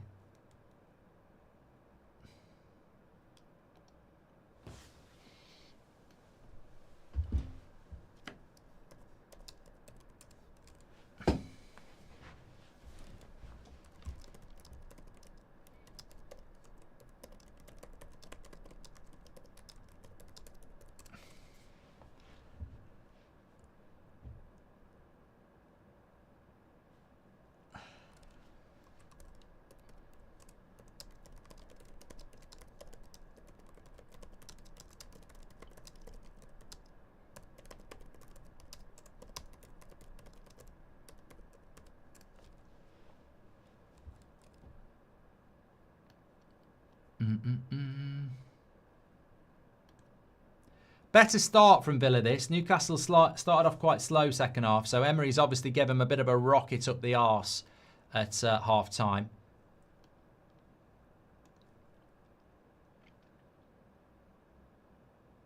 Joel Linton couldn't go into that tackle on Watkins because he's on a yellow card, so Villa have it here. John McGinn getting more involved this half. Trying to do too much there. Newcastle win the ball back. Josh says Liverpool to win the treble. I think winning the treble is very, very difficult. Very, very difficult. I think it's just so competitive now.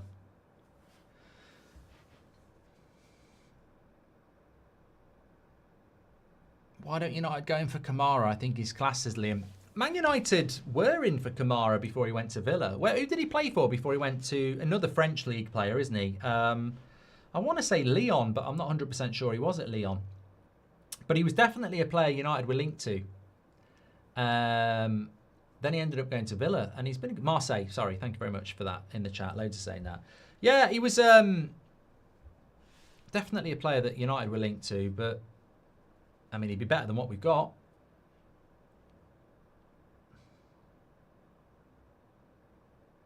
See, that's where I think Anthony Gordon's going to struggle. You hit a long ball, which is Nick Pope's SP, isn't it? And Anthony Gordon's not going to compete against Konza and Mings in the air, so it ends up being a dead ball. Why don't you do FPL? I do like doing FPL, but to be honest with you, win, lose or draw, me against Robbie is I'm taking this very seriously this season. Because the forfeit is now in YouTube folklore that whoever loses has to go to the opposition ground and wear the kit. So Robbie at Old Trafford in a Man United kit sounds brilliant. But me at the Emirates in an Arsenal kit sounds horrible. So I'm taking it very, very seriously, which is why I hope Sunderland do win. I let Robbie off the hook last season.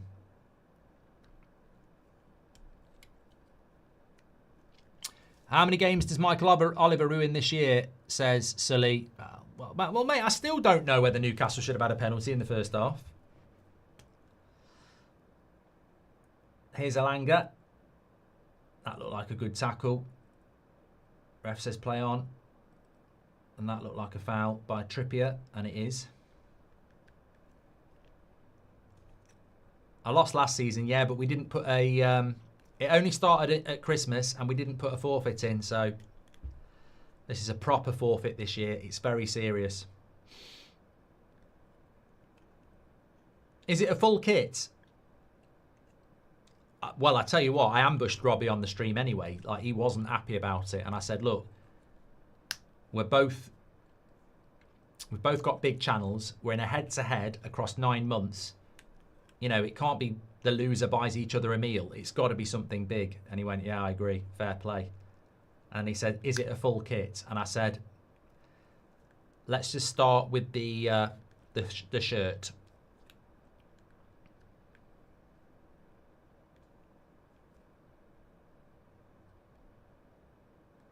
Abs says, Virgin Media, sort your internet out. Is Virgin Media still down? I used to be with Virgin Media years ago, and I've got to say, I found it very unstable. It was up and down like a yo-yo. And where who I'm with now are very, very good. Never goes down.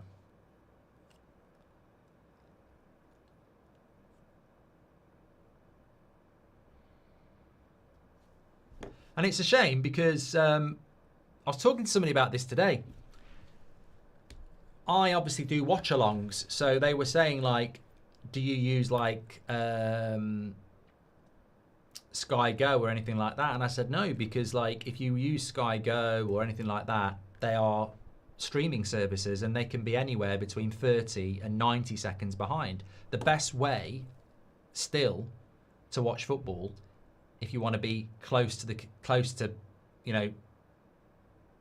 know, second per second, is a Sky dish or cable. And that's something that technology needs to change.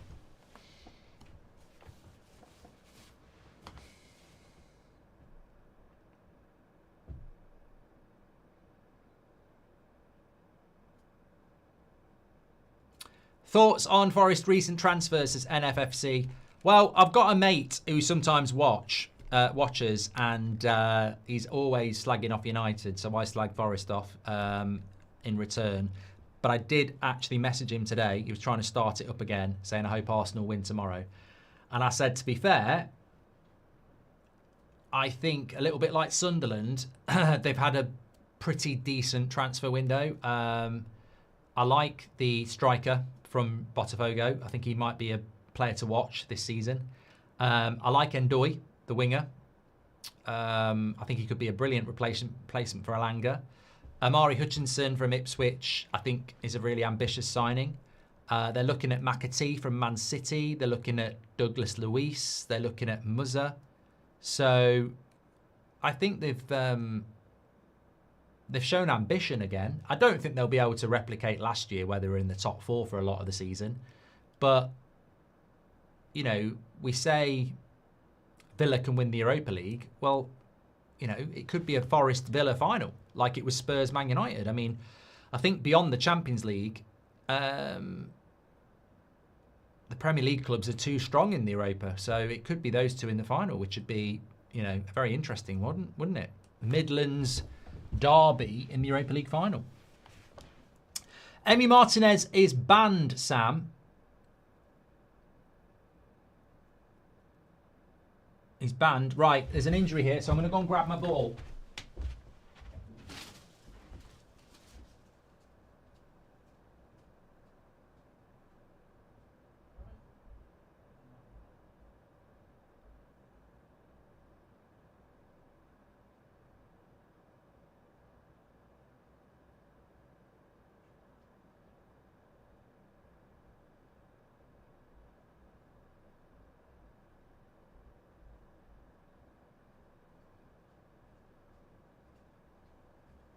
Here it is.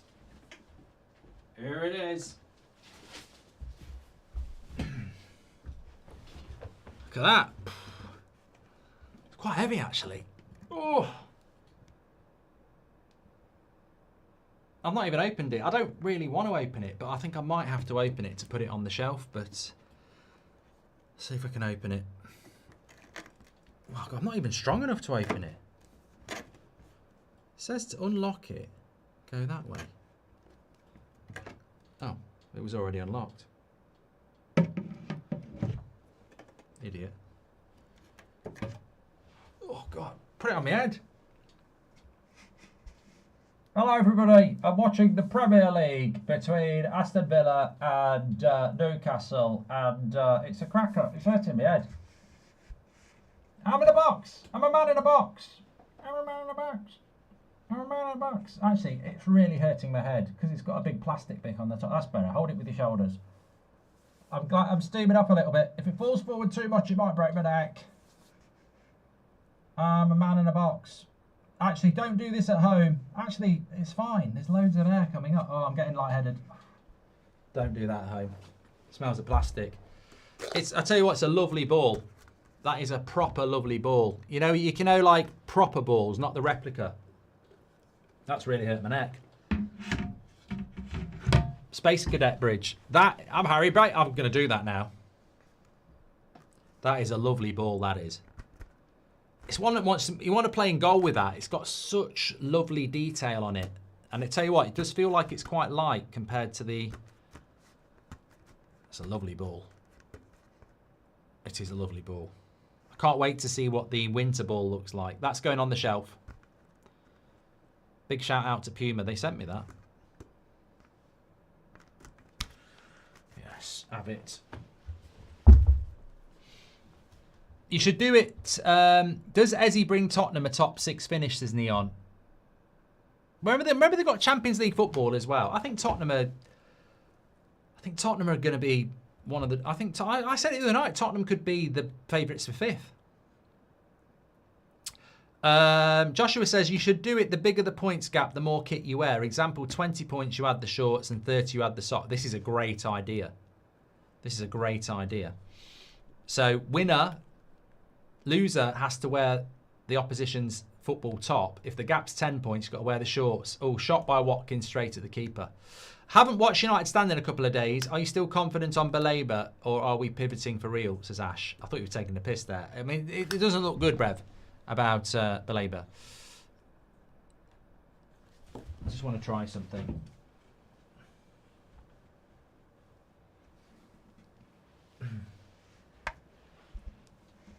I'm Harry Bain.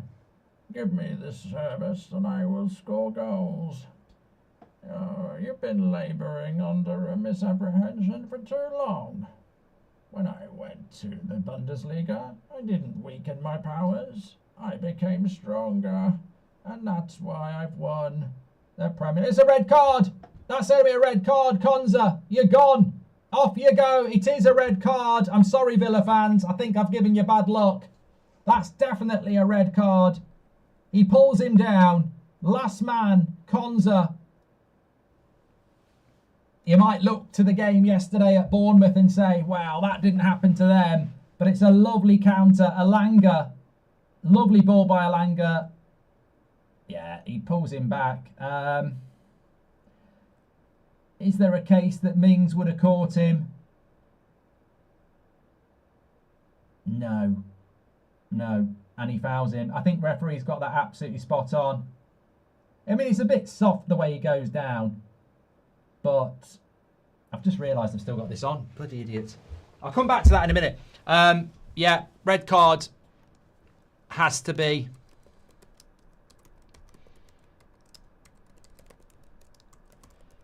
Has to be. Emery's not happy. I think it's the right decision. You can argue that it's a bit soft, but I think in that position, if I'm Anthony Gordon, I think it's Christmas and I'm going down. That sounds slightly wrong, but I think you know what I mean. He's very happy to go down because he's through one-on-one, and it's the right call.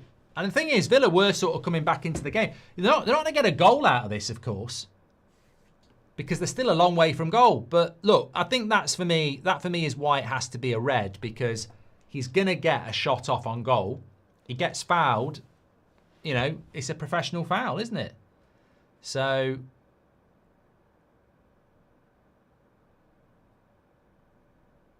Dan says, Puma can do that, but when I send balls to my family, I lose my job at the vets. But Paul Simon, thank you very much for joining the Members Club. So we've still got 23 minutes to go here. I think we're now going to see very much defence against attack. Villa down to 10 men. Konza sent off. Justifiably so. Welcome back to the Premier League as well. We don't actually ever factor these sorts of things in, do we?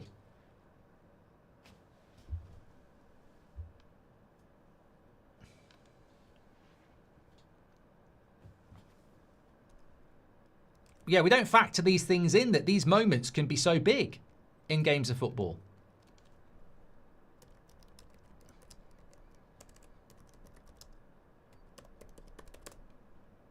Yeah, just watching it again. Lovely ball by Elanga. Konza's.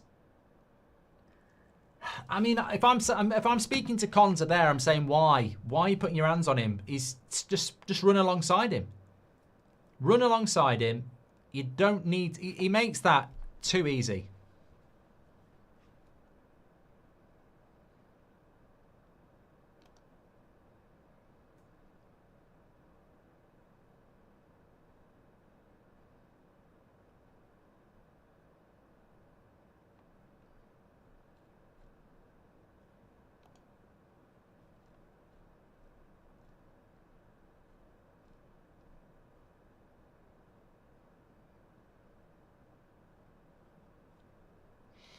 Well, interesting.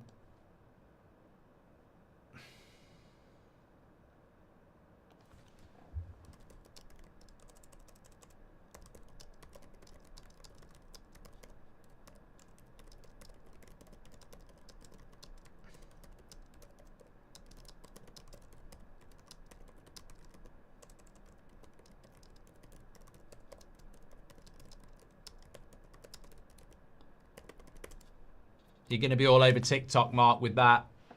Well, only if someone edits it. I'd rather that got clipped than what I was saying last night, to be fair. What's your opinion on MK Dons? Says not got many at the moment, to be honest. Was it a red card poll? Oh, I'll run that. Yeah, I mean, I'll say nothing and you can do it. Was it a red card? Yes or no? Well, 50. A lot of us said Villa would win this. Only about 10%.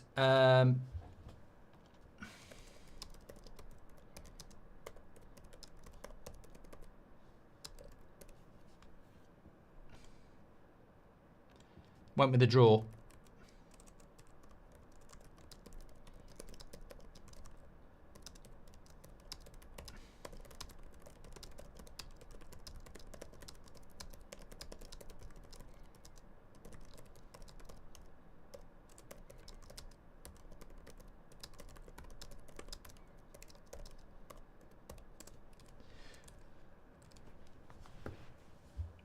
So Newcastle are going to be on the attack now.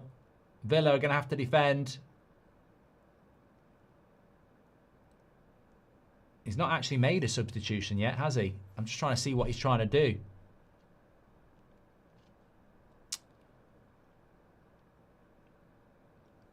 Hurt my neck a little bit now. Newcastle fan says put the lid back on. No, it's bloody pro Newcastle that.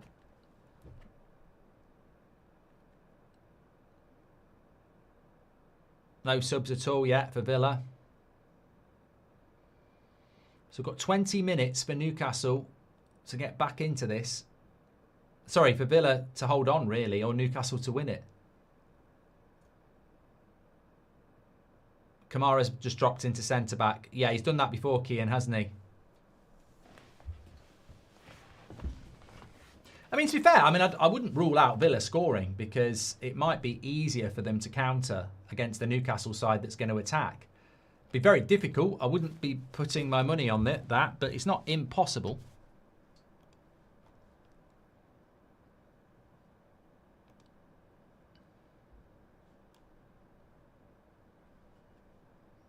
No subs at all in the game, actually. Thanks everyone who subscribed, by the way. I think we've hit 386 now. 10 away from 386,000. Please do subscribe if you're new. Bottom right-hand corner. Get involved with That's Football. Got some good stuff coming up for you in the next 7 days. So always daily content on here as well. Remember, the transfer window hasn't closed yet either. So my daily transfer videos will still be a thing. Planning on dropping one a little bit later around a couple of stories. So do match reactions, but I can't really see one today because I don't think there's going to be anything worthy of a match reaction unless we get a shock in something. C says, why are you not showing the game? I feel like you're stuck in 2015, mate. I mean, the watch-alongs, we sort of started the watch-alongs 10 years ago, and used to get a lot of people saying, why aren't you showing the game? But I thought people had a brain now. As big as That's Football is, we don't have the budgets of Sky or TNT to have exclusive rights. Although, keep your eyes on that. I'm going to buy Sky. I'm in a deal. Another chance on the back post. Matty Cash blocking it. Going to see a lot of these now. More blocks than Lego.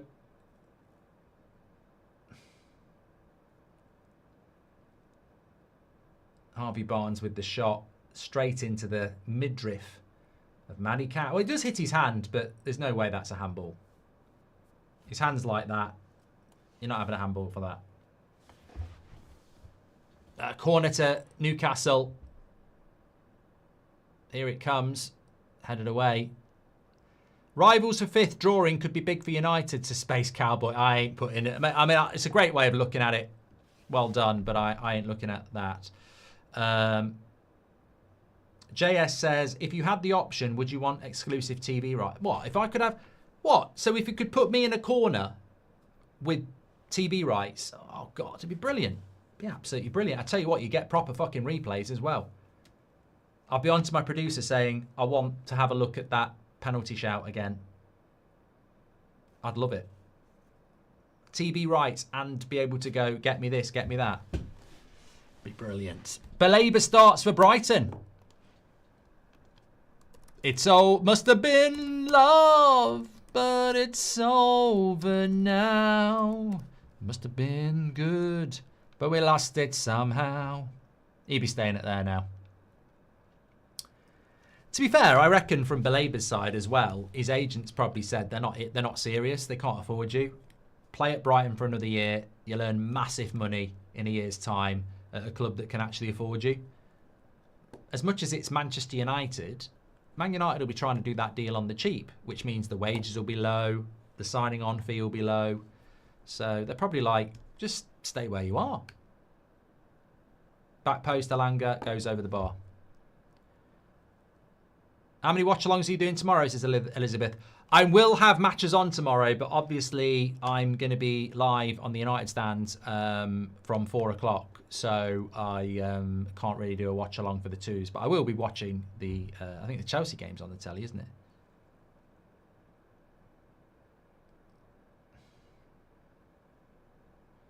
Is Eze starting for Palace? I think they're playing tomorrow, mates, because they're playing Chelsea. So I don't think they've leaked it yet. I was doing my Bane thing. I was quite enjoying that. Oh. You think the darkness is your ally, but you merely adopted the dark. I was born in it. I'm moulded by it. I didn't see the light until I was already a man, and by then it was nothing to me but blinding. The shadows betray you because they belong to me. Peace has cost you your strength. Victory has defeated you. Alanga. No, it's going to get blocked. No one cared who I was until I put on the mask. I am reading quotes here. The powerful will be ripped from their... Oh, that's not Bane. That sounds like a bloody Dalek. The powerful will be ripped. I'm not doing it anymore. I'm Harry Bane. I'm Harry Bane. I'm bored. I'm bored. And it's hurting the top of my head. This is what football does to you. That's football. That's football. You won't get this content on Sky. Although they will be watching saying, Jamie, will you wear one of those things? No, I'm not. I've got me white trainers. I've got Monday Night Football. Oh, don't worry about Goldbridge with that stupid thing on his head. I've got me white trainers, Monday Night Football. I'm dancing. I'm dancing. I'm proper. You know, I've played the game. Okay, right. There is a sub coming on now. It's Jacob Murphy. Jacob Murphy's coming on for Newcastle. A ball draw in the second game. I can see Villa seeing this out and getting a point, to be fair. Thanks everyone who's tuning in. Absolute legends. The place to be for football. That's football. Everybody's welcome here. Make sure you subscribe. Bottom right-hand corner. I can't read that. Oh, yeah. Just, you know what? Last night, I did a match reaction, right? After the Liverpool game. And I said Salah wins it for Liverpool. The amount of people going, should be Chiesa. I thought to myself, first of all, I'm in charge of the title, not you. And second of all, watch the bloody video. Right, don't out yourself as being idiotic by saying Chiesa won it. Watch the bloody video. I literally said in it, technically Salah wins that game for Liverpool because the cross that leads to the Chiesa goal is majestic and amazing. And because of that cross, they can't deal with it and Chiesa scores. I wasn't talking about the fourth goal. I was saying the cross that Salah puts in is just undefendable and it leads to Chiesa's goal. Oh, mate, it's Chiesa who won it. Chiesa. No, you're not listening to my opinion. Look at this idiot. Random says the cross wasn't to Chiesa, though. You really don't understand football, do you? You really don't understand football. So, Salah's cross wasn't to Chiesa, so therefore he didn't win the game for them. Mate, the cross was undefendable. It led to the ball being played out to Chiesa. You either understand football or not. Oh, apparently McLean says it wasn't a cross. This is the problem. Like I have said for a long time, can YouTube implement an IQ test so that I only have to operate with people who are actually on my level? What's Belieber worth if he does his knee this season? That's like saying don't get married because your wife might fall off the boat on the cruise and drown. What's that got to do with anything?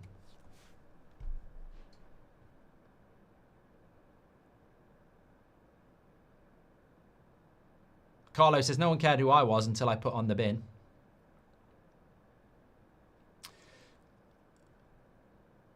"10 minutes for Newcastle to break down this Villa side." Gotta say, this has not lived up to... Oh, that's a good cross, Livramento, but Anthony Gordon, not being a striker, doesn't anticipate it.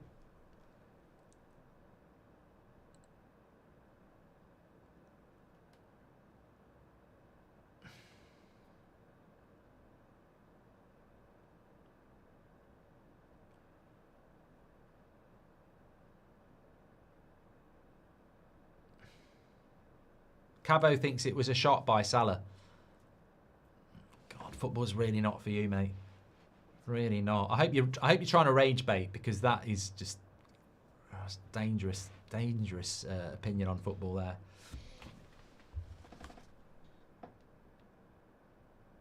We've got just 10 minutes. The thing is though, I've played the game and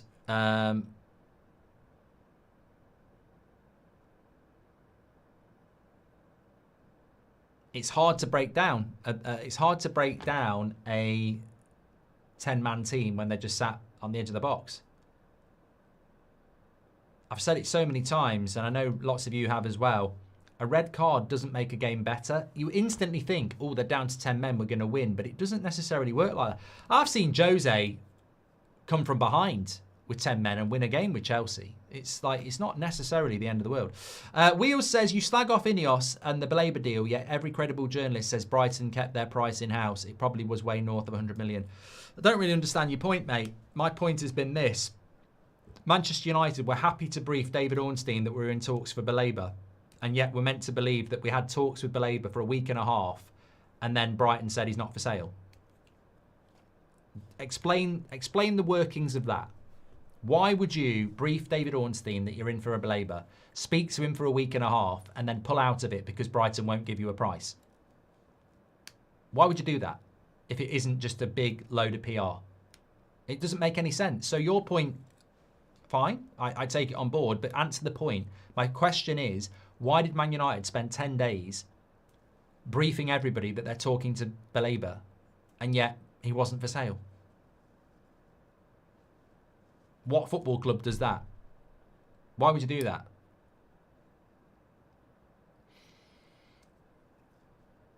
79% of you said it was a red card for Konza. I agree. Right. Substitutions happening now.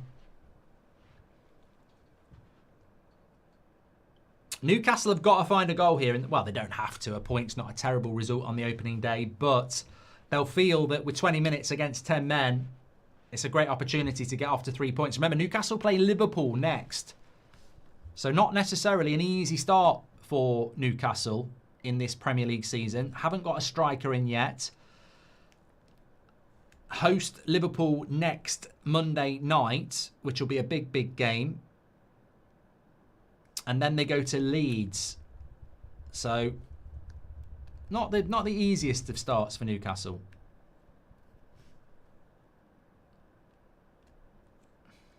Yeah, look at Man United. Alien Invention is right. Look at Man United last season.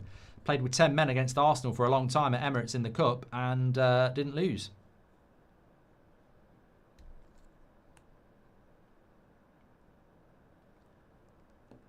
Joseph says, I think it's going to end 0-0.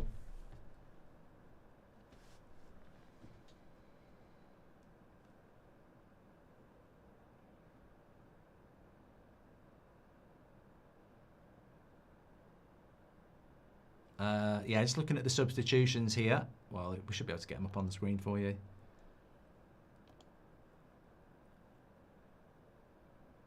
Yeah, obviously the red card there means you disappear, as you can see.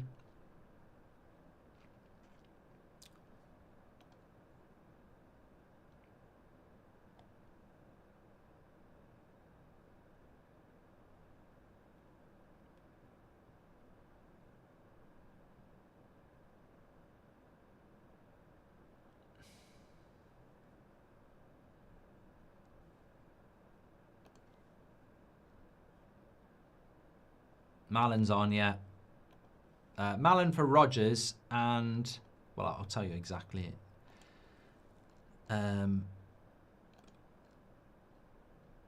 Yeah, Mallon for McGinn, sorry. Rodgers is still on. And then Miley's come on for Joel Linton and Murphy's come on for Elanga.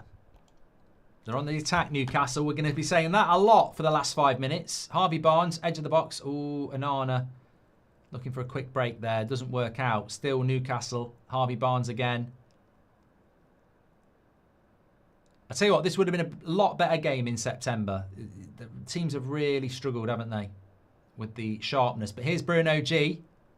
Into Harvey Barnes. Don't cross that.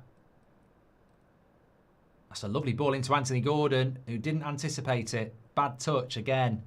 As I say, players are just not match sharp, are they? As Duffers75 says, both attacks have not been that good. There's just been a lot of underhit passes, a lot of bad first touches, and you can forgive it because it's opening day. Dave says he's disappointed in Villa. As I said, Newcastle play Liverpool at home next week. Then they go to Leeds. Aston Villa's fixtures are as follows. They obviously are away next week, and they play Brentford away next week, and then their next game is Palace at home. So, you know, in an ideal world, Villa could have had a very good start to the season. I don't think Brentford next week away is a game that will fear them, and then Palace at home probably won't have Eze and Guehi as well. So, on paper, not a terrible start for Villa, but they're going to do very well to get anything other than a draw here.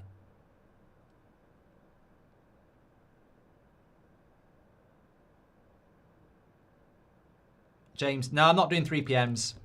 I looked at them and I thought, I'm very glad I'm not doing them now as well. Like, this has been a reality bite that the Premier League, it's great that it's back, but little is better than oversaturation.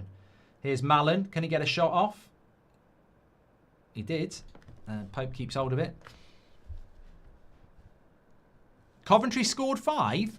Oh, I'll tell you what. I know some Cov fans, and they'll be absolutely ecstatic with that. 5-2. 5-3. Still not over. 5-3. Coventry 5.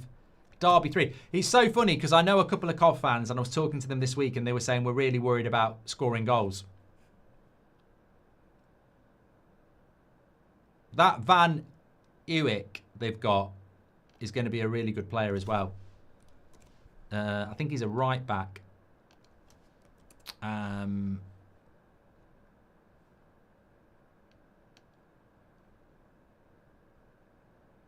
...24. Yeah, looks like a really good player.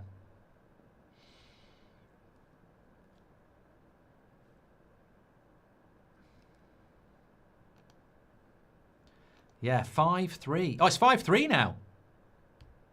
Oh, no, it's always been 5-3. Sorry. Okay, now what a game. 8 goals. Wrexham. Oh God, Wrexham's he's gonna get. I've said this. I've said this so many times. I watched Wrexham play Birmingham in League One last year at St Andrews, and I said it, and I've said it a few times. Phil Parkinson's gonna get the sack because he's took them as far as he can. His style of football is not gonna work in the Championship, and certainly not in the Premier League. He's done a brilliant job, but there becomes a point where you hit your ceiling, and I think he's going to hit his ceiling pretty quick. And they'll just get a manager in that can get them in through the Championship. So they're losing 3-1 at home to West Brom.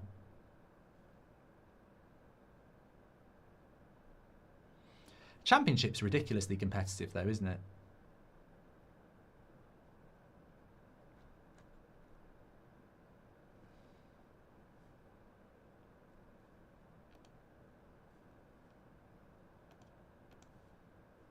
Even West Ham Sunderland will be more entertaining, says Dom.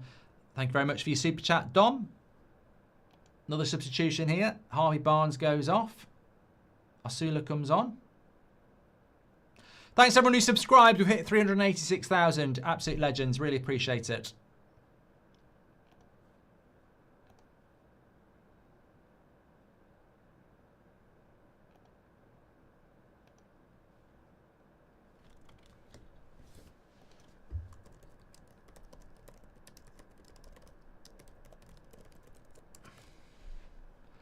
Well, we're just about to hit the 90th minute, and I think Villa would have took this point 20 minutes ago when Konza got sent off.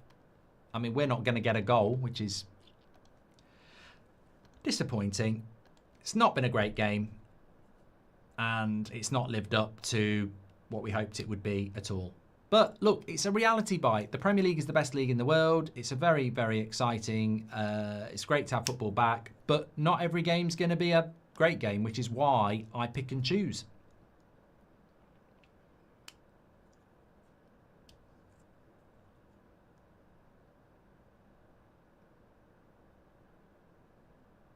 Pope's going to get there.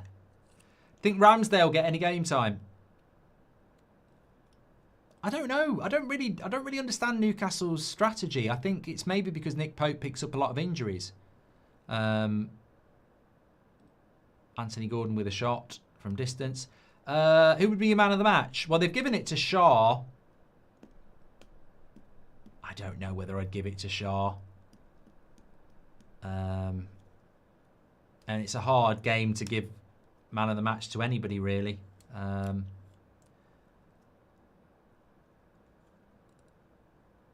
Yeah, it's a tough one. Dan Byrne for me says UK.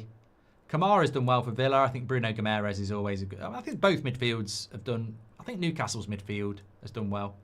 Villa have been a bit disappointing. Tillemans, says John Paul. Yeah, I mean, you could give it... I mean, it's not been a great game. You could give it to a multitude of people, to be honest. Sure you don't want to do Wolves against Man City, Mark? No, I think Man City will win that, like 3 or 4-0. That would just ruin my evening. Hypochondriac says, I've had ice cream and Pepsi Max for Christmas. You'd be buzzing your tits off. Sugar Rush.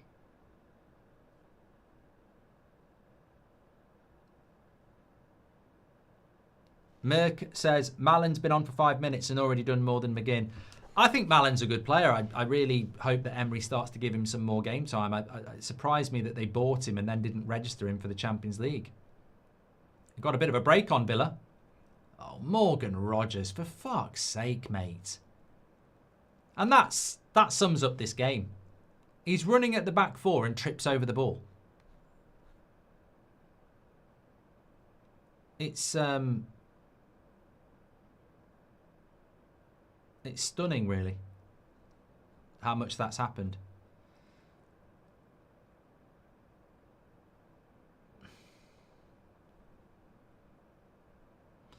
If you're in Dublin and going to the Oasis concerts, you've waited for a long time. Hope you enjoy them tonight and tomorrow. I've got some mates who are going.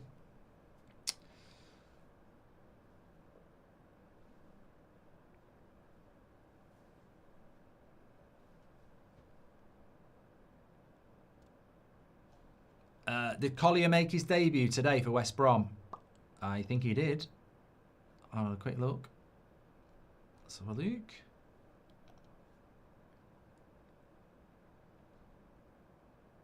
Yeah, came on in the 87th minute. It's a shame about Collier. I actually thought he might end up being a decent player at United, but I think being injured last year, that was his breakthrough. Newcastle on the attack. Only a couple of minutes of added time left. Oh, that would tell you what, it was a good shot. Mings did well to get his head on it. Goes for a corner. With Casemiro and Bruno in the midfield, do you think Mainu will be reluctant to sign a new contract if he isn't in the starting 11, says Major? Well, he's probably feeling a lot better now that we haven't signed Baleba. I mean, one thing it does help Agate and Mainu's case, isn't it?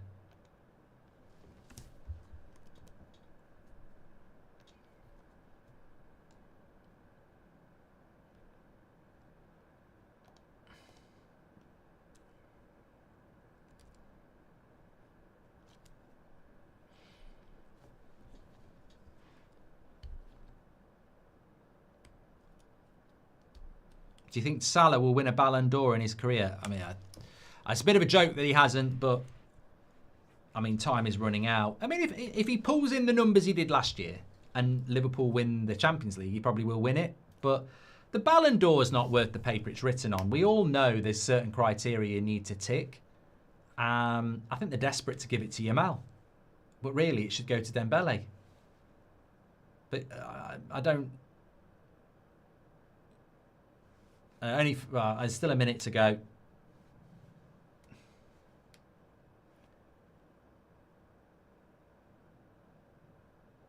Two rivals for fifth, dropping points is good, says Jay Stamps. It's good that you think United are a rival of these clubs.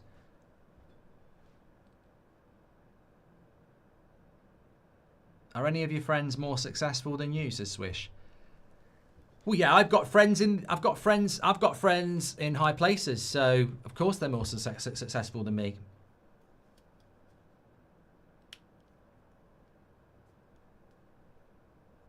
How do you think Charlton's Athletic will do in the Championship, says Sam? I mean,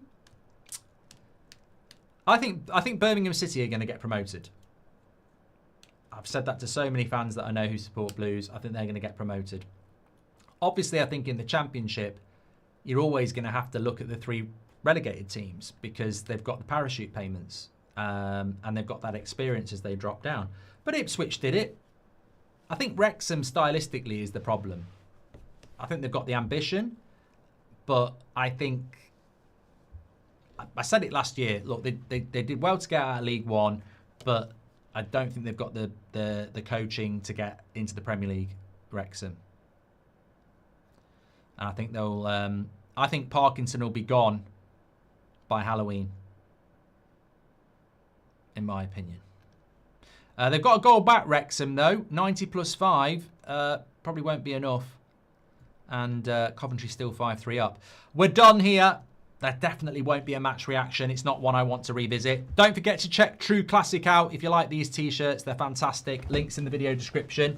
Are you doing anything else on That's Football today? I am doing a transfer video. Probably drop it about, later on this afternoon. But yeah, I will. We're back next watch along. Arsenal, Man United, United stand tomorrow. But yeah, daily content on here. Thanks everyone for tuning in. Make sure you smash a like and subscribe on the way out. Thank you very much for sharing it with me. And stay safe. I'll speak to you all in a bit. Take care. Enjoy the rest of your day, evening or morning, what you're doing. I intend to go and get out a bit now because I've been sat on my arse watching a crap game for 2 hours.